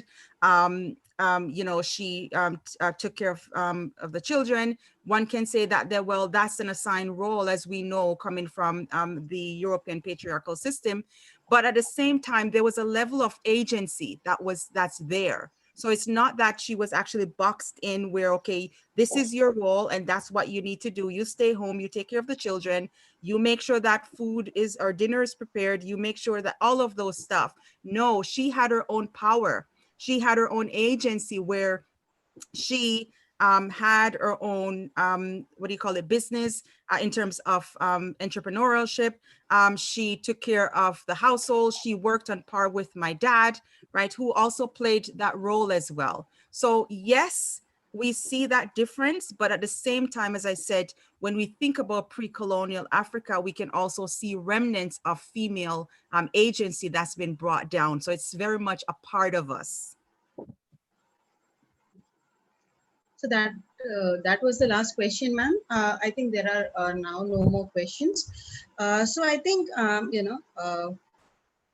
thank you so much, ma'am, for drawing our attention to this problem which Black people in Canada, they have. You emphasize on the problems of the marginalized community in Canada and US, and also issues relating to the migrant workers, the risk factors to which the Black youngsters are exposed to in this COVID situation. And the most important thing, if I can relate it to the topic for the day, is, that the Black women are tagged as loud, aggressive, and seen as a public spectacle. I mean, that is something which is, which is going to the core of the topic that we were having for discussion for this, for the International Faculty Development Program. Thank you so much, ma'am. I, on behalf of Nari Gursani Law College and Bombay Teachers Training College, extend a very big thank you to you, Kathy Lewis, ma'am, for bringing out so many important factors. And it was really an honor to be hearing Sir Martin Luther King. We have always been, at least I have always been reading about him, and his speeches. And it was really a wonderful experience to be actually hearing him. And we could see the, the compassion with which all the videos that you had shown was really brilliant, and I'm sure all the participants would have learned a lot of things and a lot of takeaways that we have today after this brilliant session which you have put up for all of us. Thank you so much, ma'am.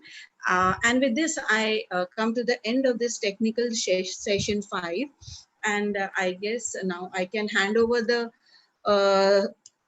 program to Dr. Neelu Verma for the next technical session. Over to you, Neelu, ma'am. All right, thank you, Dr. Yes, ma'am. Neelu, 1 minute. Can I Yes, just yes. come in for 2 minutes? Kathy, you were simply brilliant. I mean, I really enjoyed listening to you because you brought in a totally different complexion to the theme of today's faculty development program. Yes. You try to bring in racism, which is actually a social construct, and how the Black community is doubly marginalized, doubly discriminated. And the 2 videos that you have shown of Martin Luther King and Kimberly Jones, they were really heartrending, and both focused on the same point. That is, I don't know, this is a question that I'm putting to you, because as you said, we have to understand Black history to understand the root cause. Now, do you think the root cause is that because y'all are not economically independent, the Black community is not economically independent, because in Martin Luther's video, it was a mockery of freedom which was given, because there was no land, no nothing given to them. And even in the second one of Kimberly Jones, it was that it was 400 times the monopolization. So do you think in that case, if they are economically independent, the picture or the Black society would be something different? Absolutely. 100%. I totally agree with you. Yes, because again, when we think about who controls, because power, you know, is who control resources, right? So when you have not only access to resource, but when you control, right, that the resource or resources, then again, you become less reliant, right, on any sort of provisions, right, from the government or from people in power, whether it's the government or the 1% that controls the economy. So absolutely, I totally 100% agree with that. But then, as what Kimberly also mentioned in terms of the monopoly, is that Black individuals have always been striving for independent economic you know, independency, right, basically, right? But what happens here, because white supremacy is so prevalent and at times gets so sophisticated, always thinking not only about replicating that system, but also in keeping, you know, so to speak, Black people in check. So what happens here is that there's always something or a form that takes place that actually destroys, right, what's been built, right? She speaks about Tulsa, right? She speaks about other, right? There was Black Wall Street and what happened there, right? The brutality that actually took place there. So absolutely, I do 100% agree, but I feel that that's also, it is also important for, again, if when we're pushing for independence in terms of economic base, that it's also important that we also think about ways of actually dismantling that system of oppression that seeks to replicate itself and that seeks to always coming up in opposition to Black achievement and Black success. So since, you know, this disparity exists, and you did show a slide of equality, equity, and reality. Okay, so though Canada claims that it is multicultural, but in reality, it is not so. But do they give you freedom of speech to talk, even in schools? Yes. Well, absolutely, yes. So Canada, you know, as I said before, I have to be very careful in terms of how I share or present the information so we understand, because I want us to get a strong sense of what it's like. Of course, we have, you know, freedom in terms of being and living and all of that, but that's on the surface level. But when we move away from the surface level to the more, not only symbolic, but we're talking about the lived reality and the experience of the individual, it is not actualized, not for everybody at least. For me, I considered myself, even though I'm a Black woman, I also consider myself privileged, but not every Black woman, right, is afforded the same privilege that I have, right, as an individual. So yes, you know, there is a level of complicity in terms of my own, but also in terms of the different access to resources, right, that we see. So Canada does pride itself as a multicultural society, but again, it's very important that we critically engage in what that it means to be a multicultural society, and to what extent is Canada a multicultural society.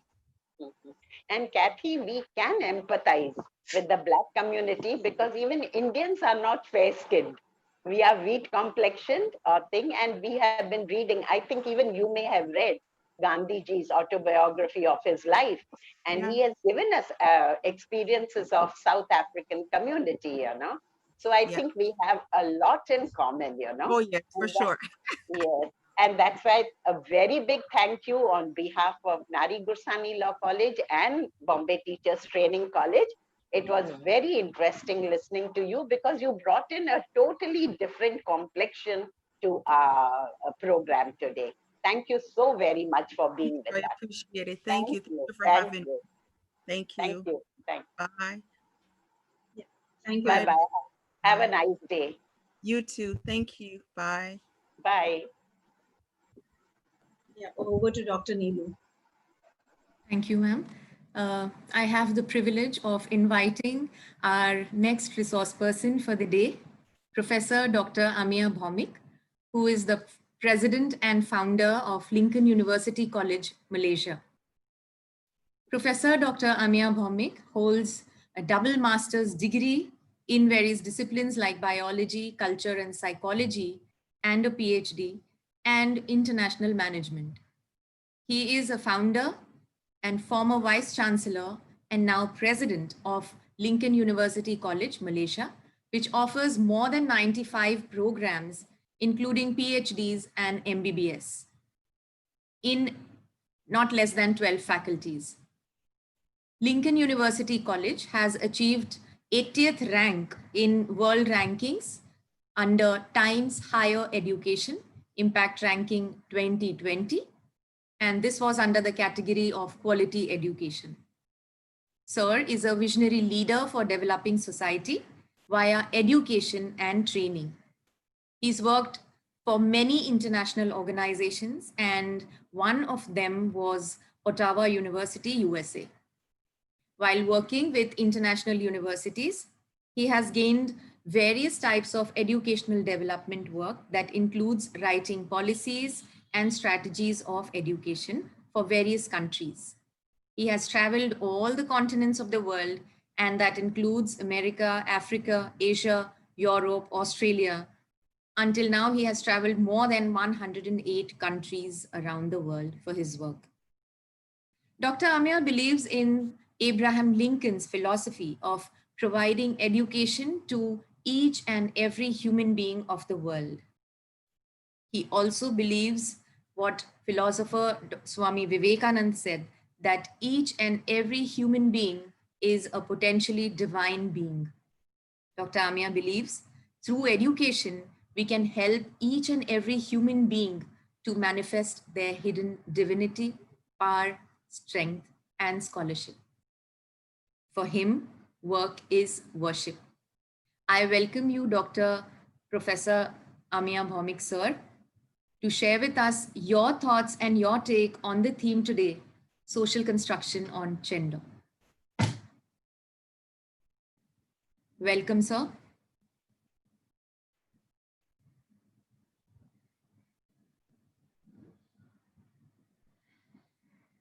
Dr. Bhaumik. Me?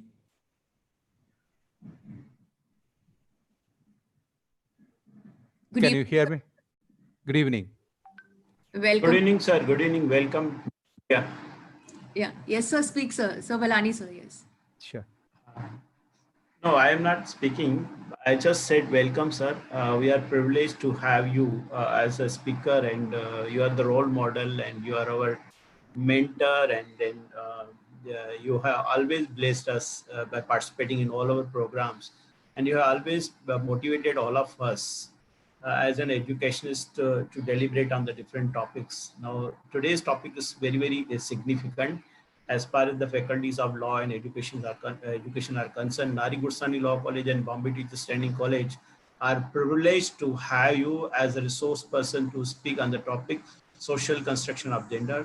Sir, it is over to you now. We are eager to listen to you. Thank you, sir. Thank you Thank being you, with us. thank you, Balanisha. Those who are within India, good evening to all of you. And those who are outside of India towards western side, it could be good morning, good afternoon. And those who are southeastern side, a very late good evening to all of you. And in India, namaskaram to everyone. Namaste, Dr. Nilimaji. Good evening, sir. Very nice to see you and hear you again. I'm pleased to see you as well. I was highly impressed last time when I met you. Oh my so gosh. we have made a real right decision in inviting you. Thank you for being with us. Thank you, Dr. Nilimaji. Today's theme, the social construction of gender.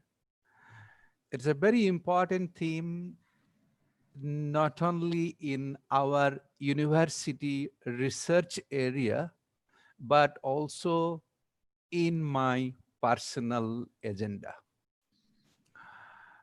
Under United Nations, there are 17 SDG, Sustainable Development Goal, and number 5 SDG is the gender equality.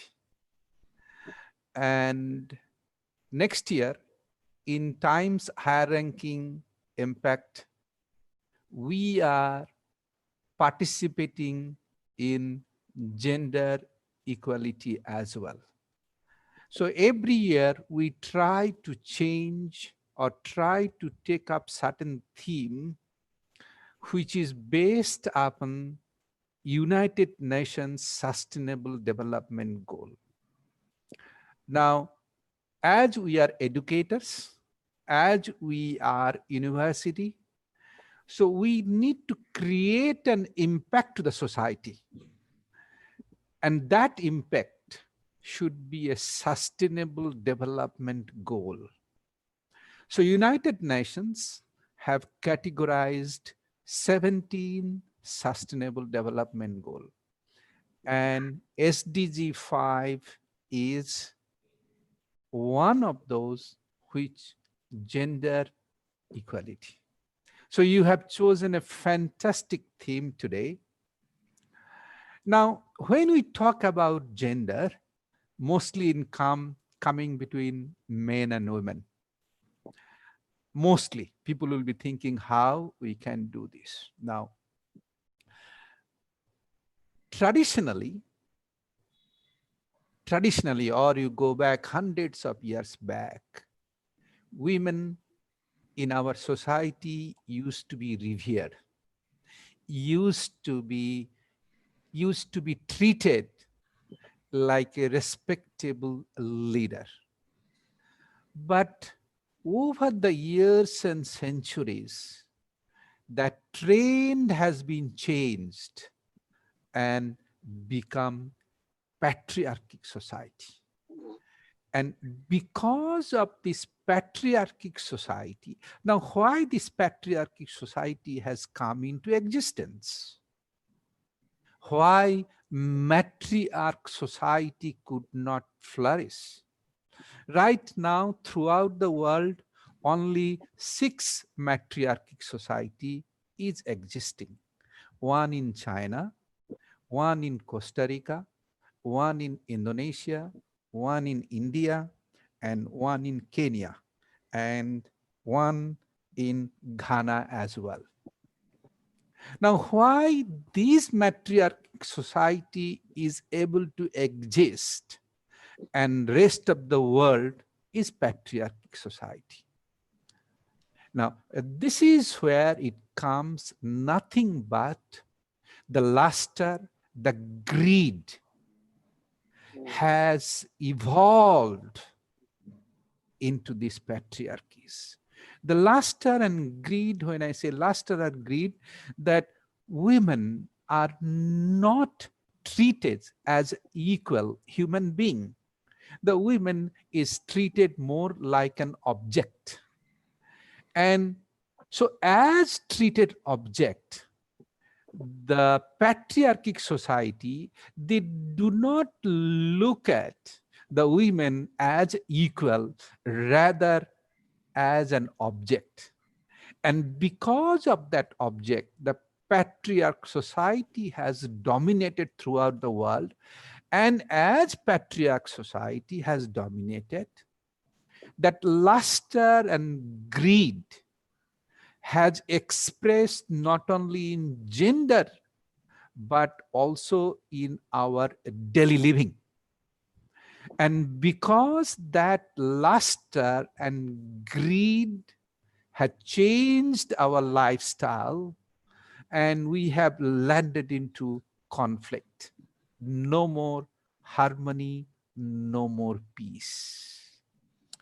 And this is why it has happened. Because as society evolves during the evolution process, the education, the knowledge impart has been evolved in such a way that it should be only with the patriarch society, and matriarch society is nothing but object, social object.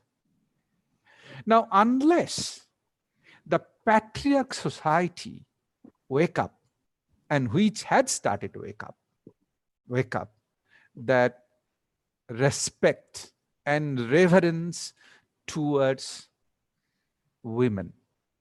And that's exactly what Sri Ramakrishna said, that don't treat women as a sex object. Treat women like your mother, like your sister. That cultural training we need to keep on giving to our younger children. Then our society will be constructed. Not like a child grown up, late 20s, and then we are trying to teach them. It is too late. It needs to start from the day one. And every society, every countries in the world have some sort of philosophy, some sort of cultural training where infused to the younger children, not idealistic, rather practicalistic. In other words, the younger children, what they are reading today, it's not like memorization. We need to create a social construction role model so that they can follow. And that's what Charles Horton Cooley, a very famous sociologist, he said, children are good to have role play. And that role play, and he also said, we live in dramaturgical analysis, drama. The whole life, you and me, is nothing but drama. At home, mother has to play many kinds of roles. Wife to her husband, mother to her children, wife, maybe sister-in-law, wife, then has to daughter-in-law to her. So many roles. And within that roles, the men folk need to be taught that, hey, we are not simply an object. We are part of the society who literally plays an important role. Then we can. Now, in our Lincoln University, we have pro-chancellor women, we have deputy vice-chancellor women, we have bursar women, we have dean women. Practically all women are holding leadership positions.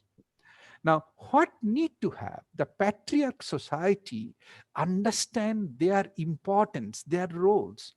I was just listening to Kathy Lewis. What's yours? I have lived in Canada. I have lived in US. I have lived in South America. What she couldn't express too much, but I know what she was trying to say.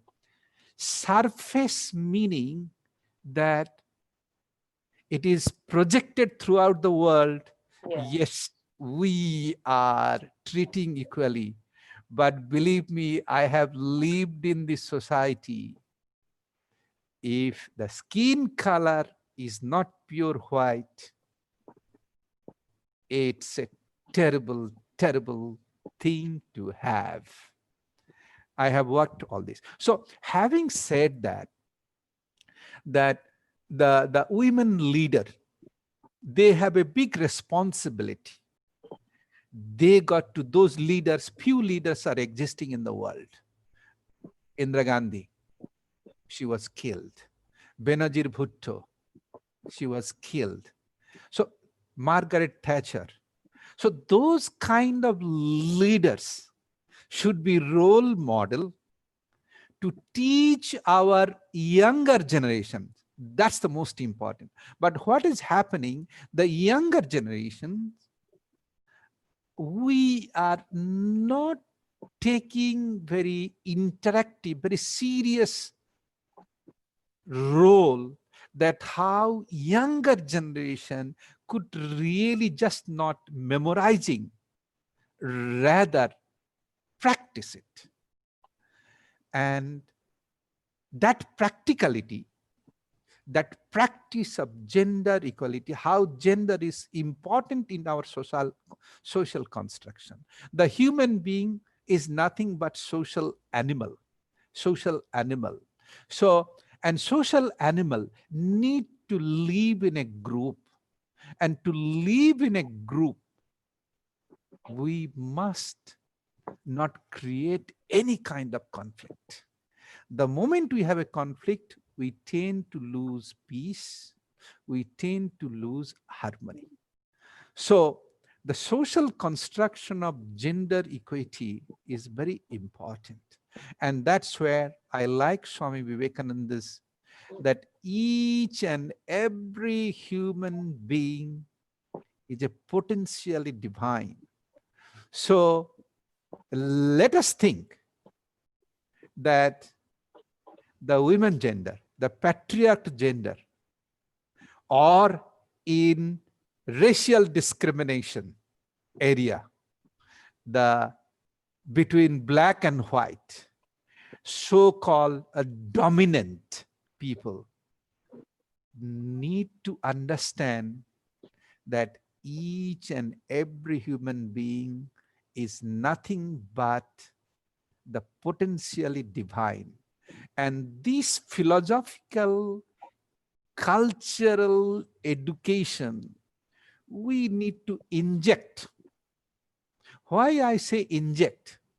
Because simply reading, memorizing, and passing, getting good grades, no use. So injection meaning that once it goes to the injection in our body, that means it is going into our blood. So that blood, that injection medicine then treat us very well. So what we are facing now, a big disease in our society, the gender discrimination disease. And that gender discrimination disease, it cannot be solved by simply this kind of conference. It cannot be solved by writing some papers. It cannot be solved publishing books. It cannot be solved just by Prime Minister, President giving talk, or just I am talking. No. It is our responsibility. It is you and me. We are the educators. We have a big responsibility in our life. Let's go back to the ground zero and we inject that there is no division, there is no inequality between men, women, between black, white, because we are all children of Almighty. There is no discrimination. The moment we start giving that kind of injection to our young generation, not simply book memorization. So that injection will go into blood, and that medicine will stay within the blood. As the children grow, the blood circulation will be nothing but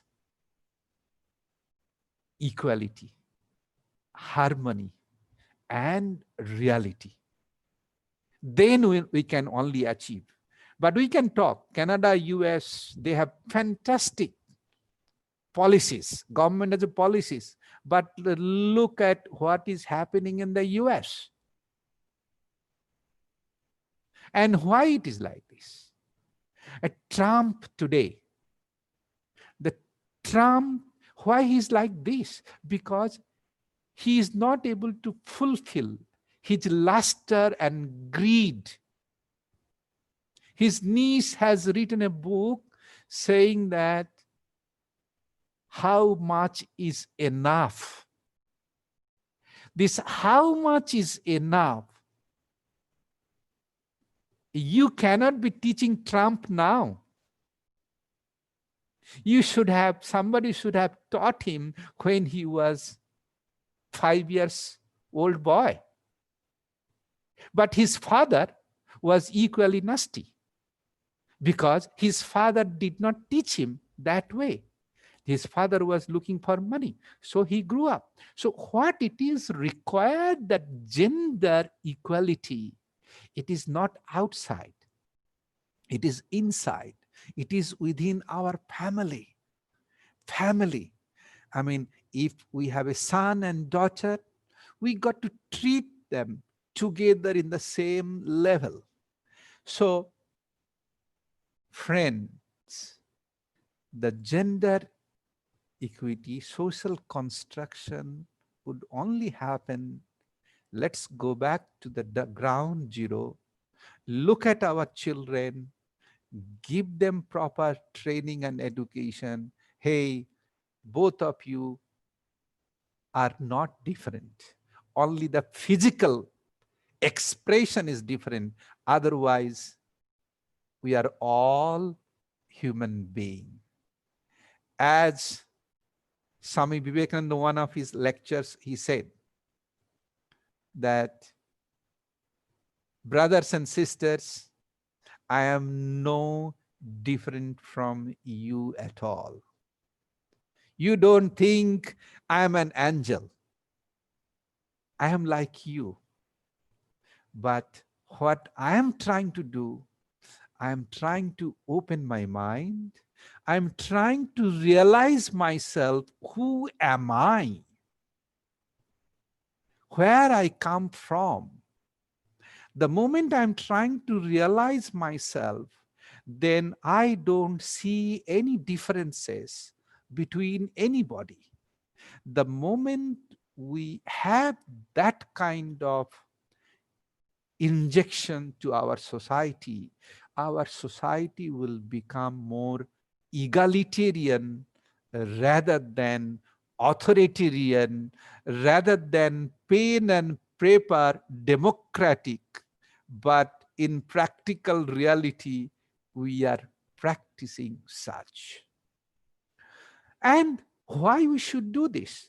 As an educator, as we are running universities and colleges, why we should do this? That's because I always say that this world is a transit airport. So before we leave from this transit airport, let's create an impact to the society, that society look at us, that we came in this world to have a good social construction of gender where there is no discrimination between the gender, no matter what. It should not be any discrimination even based upon economics, based upon skin color, based upon religion, based upon anything and everything.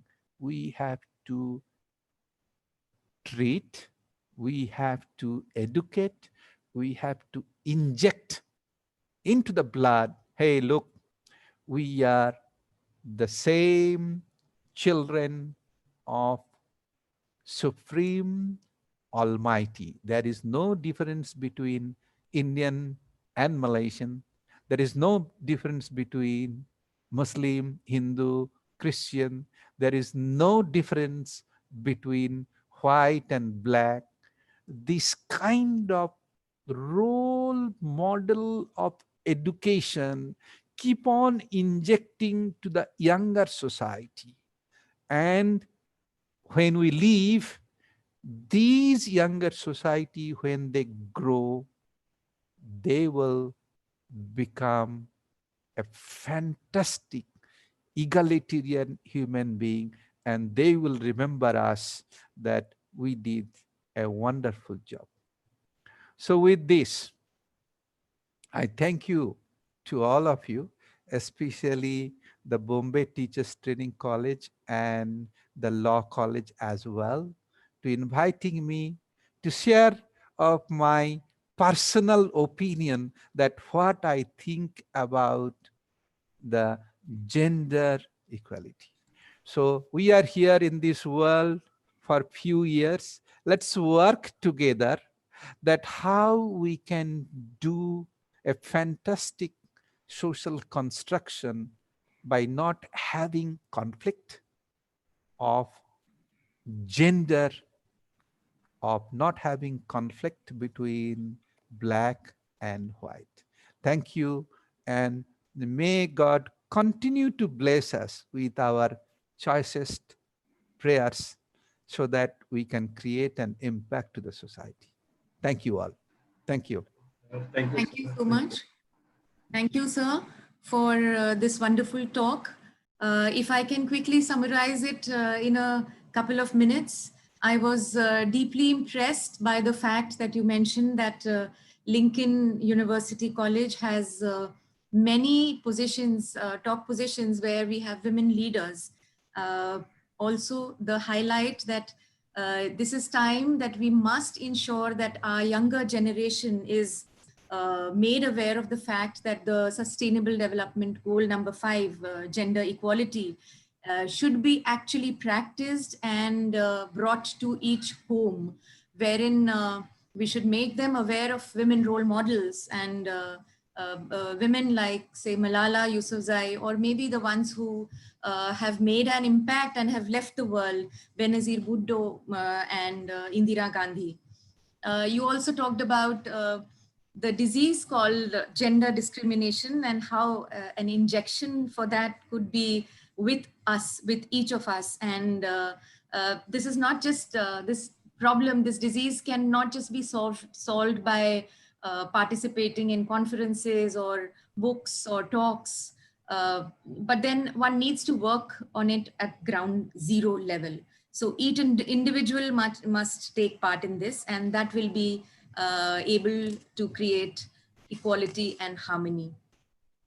Also, I typically loved the way you mentioned that this world is like a transit airport, and it's important for each one of us to understand that before we leave from here, we must create an impact, and that impact can be this can be impactful if we live a life without discrimination.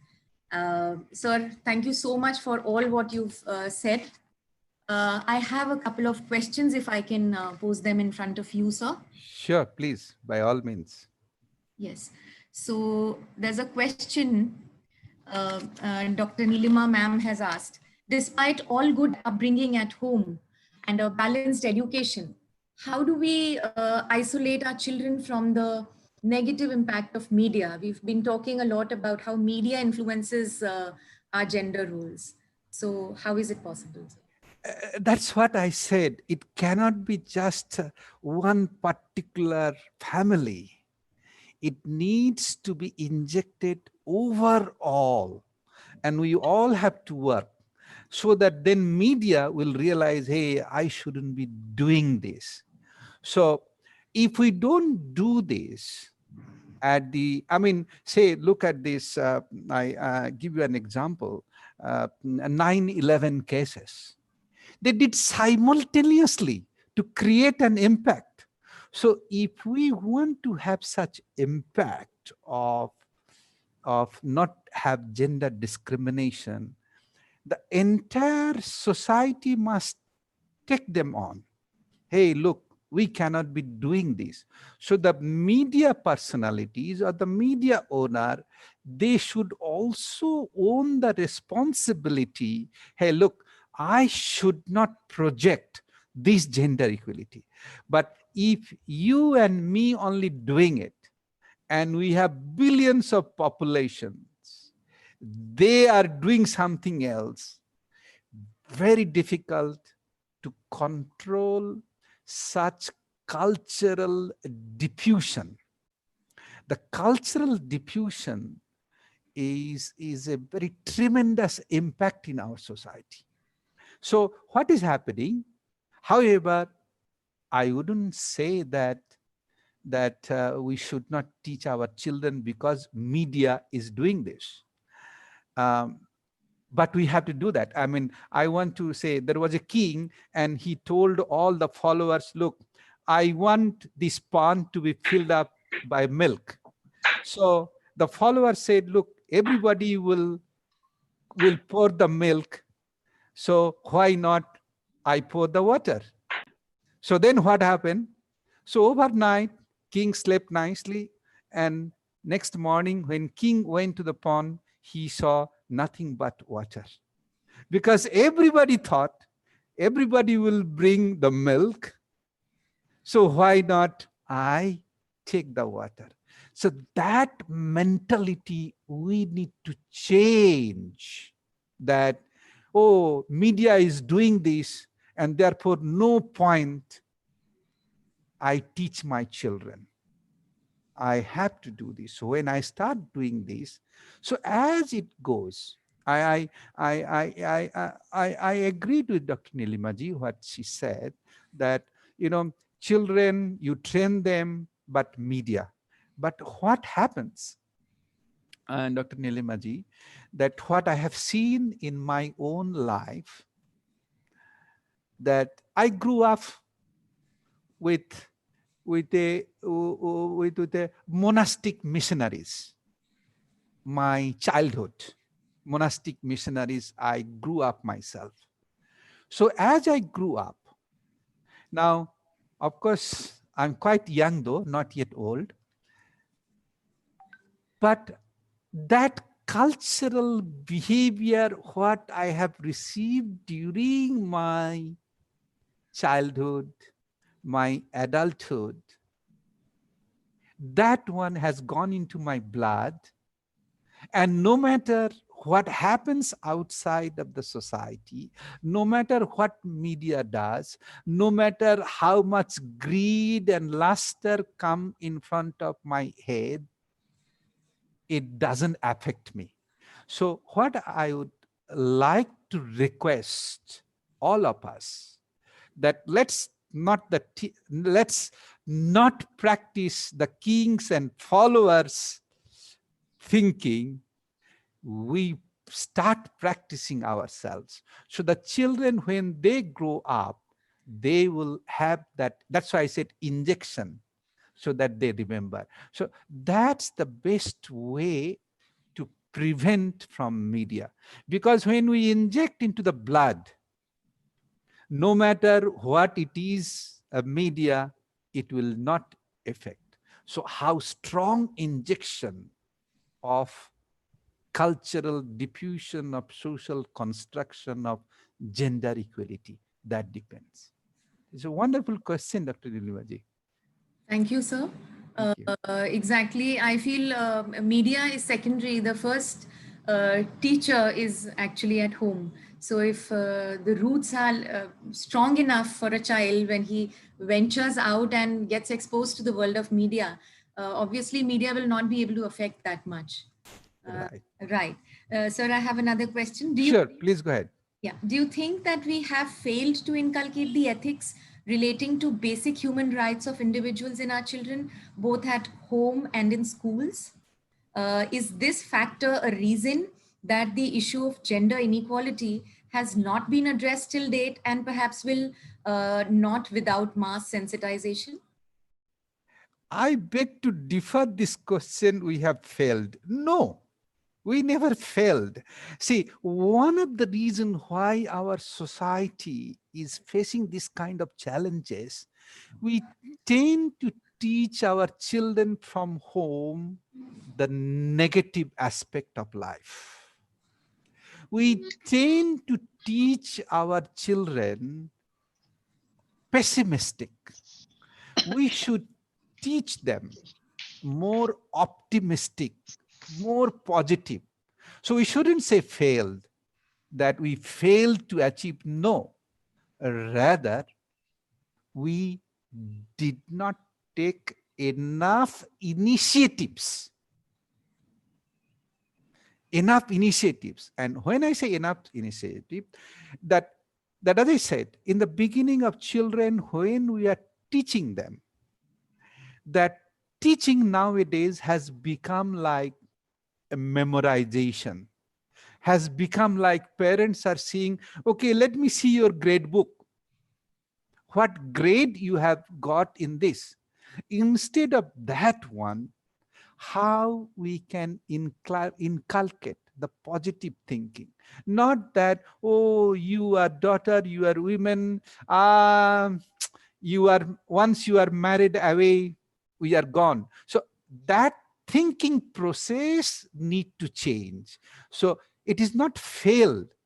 We rather have to practice, whether women is married or not married, whether men, when a son doesn't do good, most of the parents, the percentage, they get demotivated, and when they get demotivated, they tend to talk to the children in a demotivated of nature.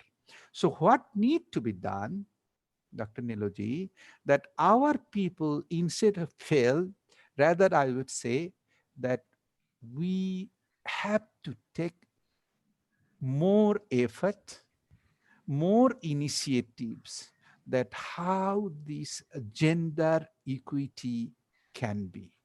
And again, education, not like book. Ramakrishna said, Paravidya and Aparavidya. And those who can understand, so we need to have Aparavidya, the knowledge which creates man-making education, not money-making education. The moment we try to give to our children a money-making education, then all these gender equity, gender, and etc. So we need to give the injection man-making education, as Swami Vivekananda would often say, that man-making education will clear all these social confusion and etc. Thank you, Dr. Nilaji. Exactly. It's disheartening to know that there are only 6 matriarchal societies in the world, and the rest of the world still practices patriarchy.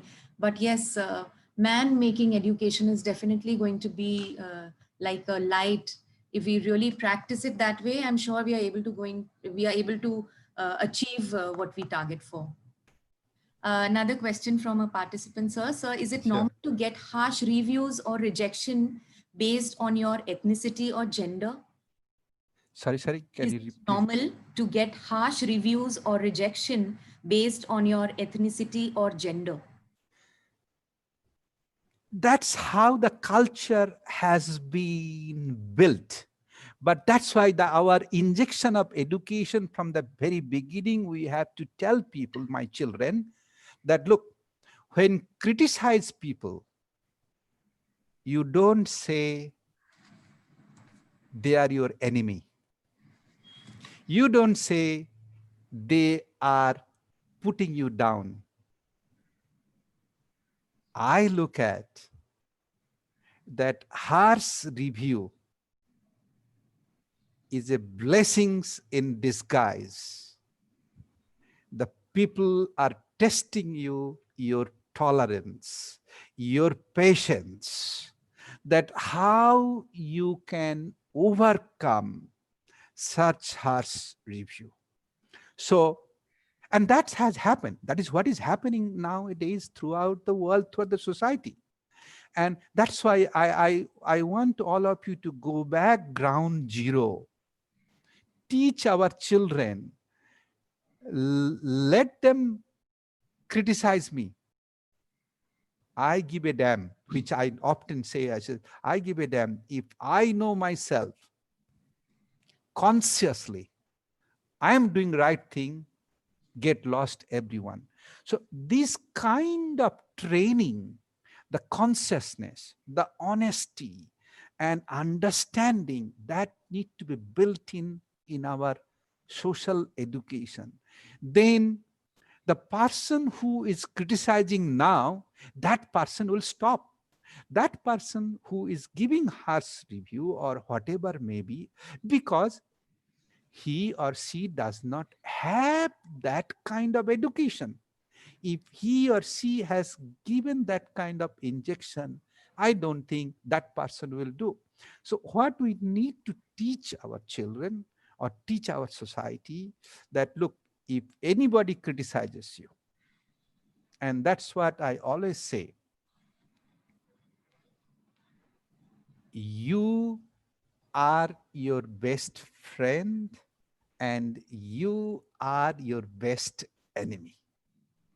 So if somebody is criticizing you on the basis of gender, and if you perceive those words in a very pessimistic way, you are mentally stressed. You are mentally suffocating. So it is your perception how a person is delivering.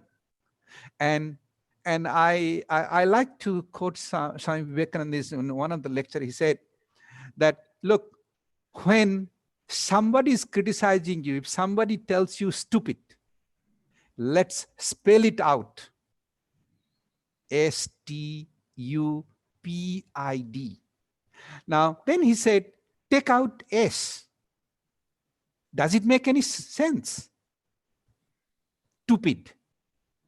Okay. Then you take out T. Then what happens? Upid. Does it have any sense? So what he said, that if you find any time that kind of sentences are really attacking your head, creating stress, sit down, write down those sentences, what they have written, and take out one alphabet and understand the meaning. And if you will see at the end, it has no meaning at all. So perception of an individual need to be taught from the very beginning, as long as I know who am I. So this kind of pessimistic thought process, this kind of ideas need to be eliminated, and we will be equal. Thank you. If you have some more, go ahead. Yeah. I'm enjoying myself. There's not a question, but yes, Dr. Samina mentions that if you look at the matriarchal society of Khasi people in India, we see that the men are often at the receiving end, and men play the role reversal here, and they are at the receiving end. So it's the matriarchal society at play over here. I have, by the way, I was there in Khasi in Meghalaya. Okay. I went there. So I mean, you have any experiences from there that you can share with us? See, I'm a cultural anthropologist, my first master degree, and I flew to Guwahati, and then from Guwahati, that was 82 or 83 perhaps, and the roads were very narrow, and had to go to Cherrapunji. And from that Cherrapunji, I couldn't speak the Khasi language. So I had to accompany with a monk who could speak Khasi language. And he took me there. And first of all, this Khasi society, a group of family, and they treated me like I'm a revered guy, because I went with a monk, and monk normally doesn't go easily if. So one lady, young lady, could speak a little broken English. And her first question, why did you come here? First question, why did you come here? Do you want to take away our mother, our sister? That's the fear they have always. Okay. Always. They are not very welcoming, or is it that they do not welcome men in their amidst? Men. Okay. Men. But because I went with a monk, so I was very much welcome, because they do lots of social work and so forth. So I said, no, I want to observe how all of you behave. And I had a plan to stay with them for 3 nights. The monk said, they will never allow you to live within their society. So I didn't say. So somehow or other, she said, wait, I asked my mother. She went.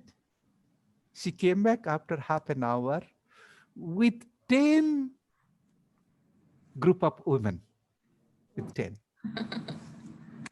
And they wanted to see who am I. And these 10 is from various age groups. Various age groups. They looked at me. And that young girl only could converse with me. Rest of them, they were looking at me completely, from like everybody is looking at. I could see everybody's eye, you know what I'm saying? Then they were talking in their language. They said, what you will do for 3 nights, for 3 days? I said, I'm a cultural anthropologist. I just want to observe. I don't want to do anything. Whatever you do. Then they said, oh, and those days their houses are not that so aristocratic. The house used to be very, very below quality type. He said, how you will sleep here? So I always used to carry a sleeping bag all the time. I said, I have my sleeping bag. wherever it is, I'll sleep. And Cherrapunji, the rainfall is very, very, highest rainfall. So monk had to go back, and I stayed there for 3 nights. And I tell you, it means that the matriarchal societies are well aware of the fact that the rest of the world is not like them. And since they are the majority, they might want to change the way they live. yes. Probably that's the reason why they are a bit hesitant in allowing people to be with them, to be with them, interact with them. So the kind of enthusiasm they do not know the language. Okay. Can I just say a few words here, ma'am? Yes, sure. Yes, sir, the kind of enthusiasm that I could and happiness that I could see on your face, recalling the your experiences there. I've myself stayed almost 16 years in Shillong, so I've literally just loved the place. I love the people; they're wonderful, and that is something which I cherish. That everyone that I meet who has even once gone to those places in the Northeast, they have great reverence, respect, and happiness with what they keep recalling it. And each time they get an opportunity, they're happy to do so. So it's a beautiful place, beautiful people. Yet when you think about the state of men, you feel that yes, even they are, it's not easy to be a man in that society, just as we could say in the North, it's not easy to be a woman perhaps in these societies. So that's definitely there. Thank you so much, sir. Thank you.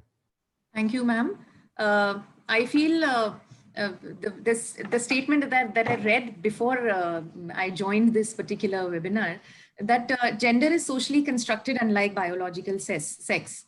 But the fact is that if society determines what is masculine or feminine, then society can change what is considered masculine, feminine, or anything in between. So it's for, like how you mentioned, sir, it's for us, the society, the people who constitute the society, to ensure that there is equality and there is no irrational differentiation of gender. So if there's any other question, any other participant would like to ask, you can post in the chat box. As of now, there are no other questions, sir. Nilu ma'am, shall I share a couple of my experiences? Yes, sir, very true. My mother had 5 sisters. And whenever I used to stay with my masis, I used to receive same kind of love as I used to get love and care from my mother and sister, elder sister. So I have grown up among 6 masis and with mother, and I never found any difference between a mother and a masi. And even my 2 masis are alive, and I never felt that I have lost my mother. So there is a great impact of, we can say, matriarchy as far as social upbringing of my person is concerned. So whenever I see any female gender, I become very emotional. And I can associate with them the kind of care and love that I got from my mother, from my sister. And I want to reciprocate and want to give the same love and affection to each and every female gender I will meet in the future also. So I'm greatly indebted to each of them who has played a very significant role in shaping, my persona. So that's a very emotional moment we can feel in your voice. And that is how we've seen you. Though, as somebody had mentioned, that teaching profession, we have more number of women teachers. But here in BTTC, we are, yes, we are the majority. Out of 9, we are 6 women and 3 men. So yes, though they are less in number, but yes, we've seen Sir always being a part of all of us, and there's never ever any discrimination that we've seen at the workplace. I've been with Sir, personally, I've been with Sir for the last 12 years, but then yes, we've seen you, Sir, that you have that passion, and the way that you even interact with your women colleagues or your students is like, we feel very comfortable when we are amidst you. So that's how it is. So there are still no more questions. I may hand over the session to Dr. Sambita. Thank you so much, sir, for being with us this evening. And thank you so much for giving us your so valuable time.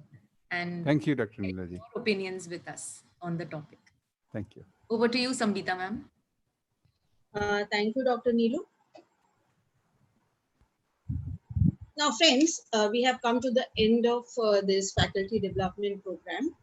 Now, I would quickly culminate the outcome of this program that we have since morning been attending.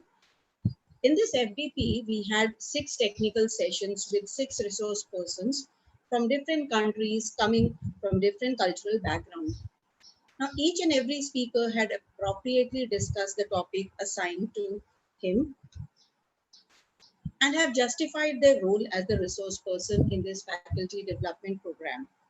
I wish to quickly outline in brief, though it was already done with some of the speakers after they had had their session, but I would quickly outline some very few points in brief, their views which they have shared on this particular topic, namely social construction of gender. To quickly start with the first speaker, we had Dr. Asha Bajpai, who actually went on to explain to us what is the meaning or difference between sex and gender. Then she went about to speak about the laws in support of women's rights. She touched upon certain judgments which are gender biased, along with discriminatory personal laws that we have in our country. She took up gender equality in today's world. She even showed us a couple of videos, on showing the changing roles between the two genders, how past things were and how in future things were. She touched upon some very pertinent judgments of Supreme Court and High Court, landmark judgments, which are in favor of the women of the society. And finally, she advised us on becoming more aware on gender equality. The second session was taken by Dr. Peter Cunningham, where he focused on the current value system and the way society operates. He focused on the necessity of accepting change in the contemporary world, imbalance of power in the society, optimizing core potential of every person.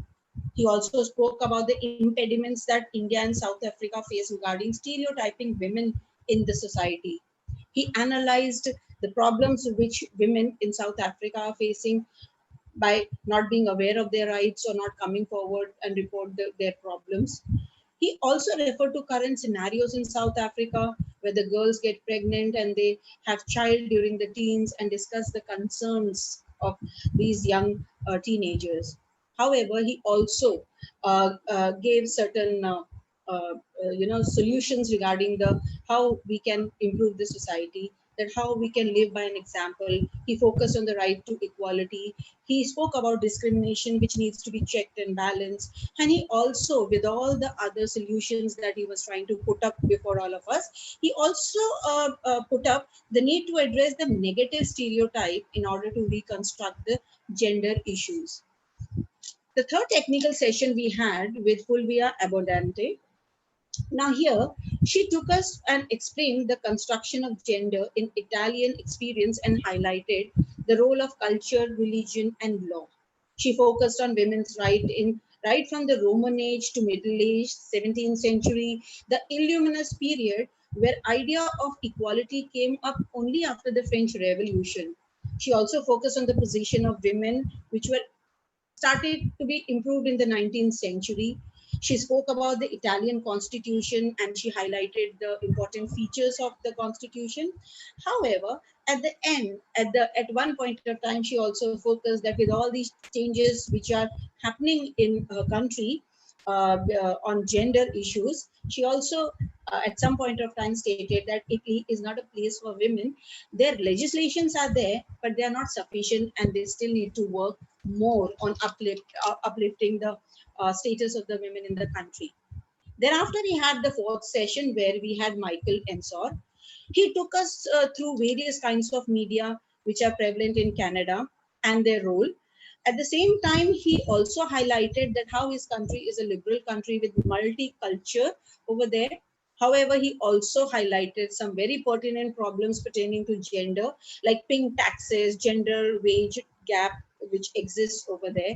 He spoke about the tasks that are assigned to gender and discussed recent data on gender inequality. And he really hoped that, things would improve in future as an educationist, if he could see that.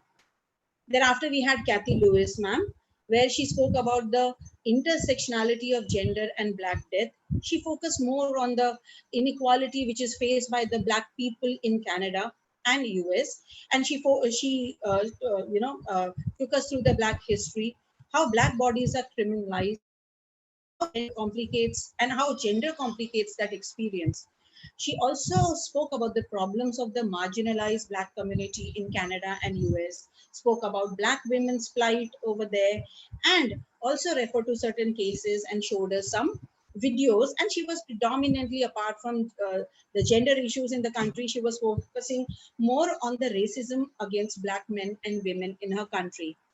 Thereafter, last but not the least, we have Dr. Amia Bhomik, who started with a very beautiful concept of the United Nations 5 Sustainable Development Goals, where he explained those concepts to us. And thereafter, he took us to the status of women, how the status of women were many centuries back, and today how, the rules have been changing, and today what is the scenario in most of the countries. And he also touched upon the 6 matriarchal societies which are prevalent in the world. He focused that even, even after so much of progression in terms of time since centuries or decades, still, to a large extent, to very many places, women are still viewed as an object in this patriarchal society. He spoke about gender equality has to start from our family and not from outside our houses. He gave us a lot of wisdom words, by quoting Swami Vivekananda, and his words and his speech was, it was falling more like a, it was a spiritual speech, with such a serene face that he has, and the way he has put it up was beautiful, and it absolutely made us think that are we living in a society where there is no gender bias and we all are equal. So these were the 6 speakers who had narrated and who had tried to touch upon to the maximum extent the topic which was assigned to them, and the topic of deliberation, that was the social construction of gender.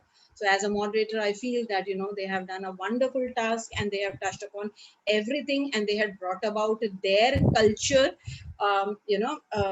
through this particular topic. And we had seen a very broad view of this gender issues, not just in India, which we all know, which we all kind of, being lawyers, we know, but we have also had a very sneak peek view of this issue or from the world perspective. So these were some of the observations that I had while going through. Of course, it's not possible to go through everything, but I think these were some of the observations that I had. Neelu ma'am. Yes, ma'am. Yeah. So now this is I have moderated.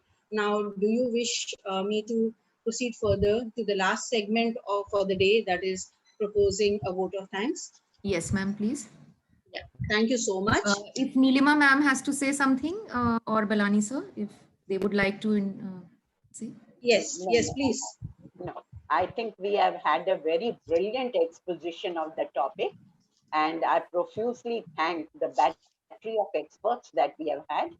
Each one of them, Asha Bajpai, Professor Peter Cunningham, Professor Fulvia, then Mike, Kathy, and of course, Professor Bhomik.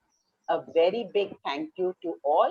And I would also like to thank BTTC for thinking of joining with us, and the entire team and the student volunteers.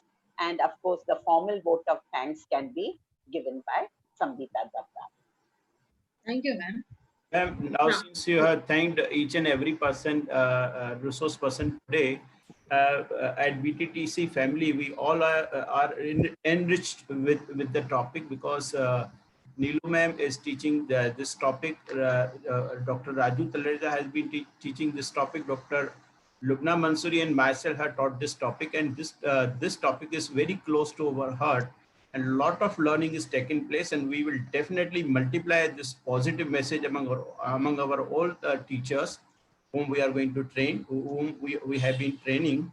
It was a wonderful experience today with you all and with your blessings. Now you are a very senior colleague of mine, and many things we have learned. All the faculty members of Bombay Teachers Training College have learned from you, and we assure you that we will put into the practice, and we will try our level best to reach out to each and every member of the society, and would like to see a change, a very positive change in them. Thank you to one and all. Over to Sambita ma'am. Thank you so much, sir. Thank you, sir. So, with the last thing for the day, a formal vote of thanks, because without this, we cannot come to the end. So, good evening to everyone present with us for the Faculty Development Program on Social Construction of Gender. It is said that feeling gratitude and not expressing it is like wrapping a present and not giving it. It is a great privilege for me to express warm and sincere thanks on behalf of Hyderabad Sindh National Collegiate Board, Nari Gursani Law College, and Bombay Teachers Training College at the end of this day-long faculty development program. We are especially pleased to be able to hold this international FDP and bring together all of you from various parts of the country and the world to discuss, deliberate, and understand the social construction of gender. At the start, I would like to extend my gratitude to all the wonderful panelists or resource persons from different countries who agreed to share their valuable time and knowledge with us and join us on this platform. I'm extremely thankful to the distinguished academician Dr. Asha Bajpai for enlightening us on the topic with her knowledge and expertise in this area of gender study. I also extend a heartfelt gratitude to Dr. Peter Cunningham of Nelson Mandela University, South Africa. A big thank you to Flavia Abundante from University of Naples. I'm grateful to Michael Ensaucer from Toronto District School Board. I express my deep sense of gratitude to Catherine Lewis ma'am from Toronto District School Board. And I also thank Amir Bomik sir of Lincoln University College, Malaysia, for expressing his wonderful views on this topic for the day. I express my gratitude also to all the lovely participants for being there with us throughout the day, right from 10 a.m. to now 7 p.m. and being there with us throughout the day to be discussing and deliberating and learning on this particular very, very sensitive and important topic. I thank all the participants for showing such great interest and enthusiasm and being part of this session and making it such a successful one. Now, success of any kind depends upon the relentless work or effort of not one person, but many people. I am very grateful to the staff of Bombay Teachers Training College for the extended support in organizing this event and being there throughout, in making it such a successful one. I would fail in my duty, however, if I do not mention the constant and continuous support and vigilance which we have received from our respectable principals, Principal of Nari Gursani Law College, Dr. Nilima Chandi Ramani, and Dr. Bhagwan Balani of BTTC College. Thank you so much, sir and ma'am, for planning, coordinating, and collaborating for so many days with all these people. And I know how difficult it was for all of you, to be matching up with their time, because we all live in different parts of the country. Thank you so much for being our backbone. Without you, I don't think so. The teachers, of both the colleges would have put up such a great show today. I thank all present here once again, and I wish everyone a good and healthy life. Please stay connected with all of us for all future endeavors. Thank you all. Have a wonderful evening. Thank you. Please put up the feedback form. Huh? Yes. So we'll be we will be putting it up. Yes, yes, ma'am. We will be sending you the feedback form. We would request you to, at the earliest, please fill the feedback form, and we'll try to send the certificates as early as we can. So with this, it over for the last word to Neelu ma'am or Meenakshi ma'am.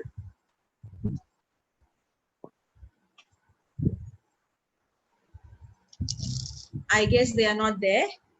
So the last word from you, Balani sir. Let the last word for the day be from you, and with that we will wind up the event. Thank you, Sambita. She's there. Been a Yes. real lovely journey throughout the day, and it was a pleasure listening to our luminaries from across borders, as well as the moderators were really fantastic. It was really lovely coordinating with you all on this event. Thank you so much, ma'am. I am also there. Thank you so much, Sambita ma'am and Nilima ma'am. I've been listening throughout the day and good reflections, very well moderated sessions. Thank you so much for this opportunity. Thank you. Ma'am, we can have one thing. Thank- Can we switch on our videos and then can have a group photograph? I wouldn't know how to do that. You will have to guide me. Thank you, Yes. Nilima ma'am, for the wonderful experience.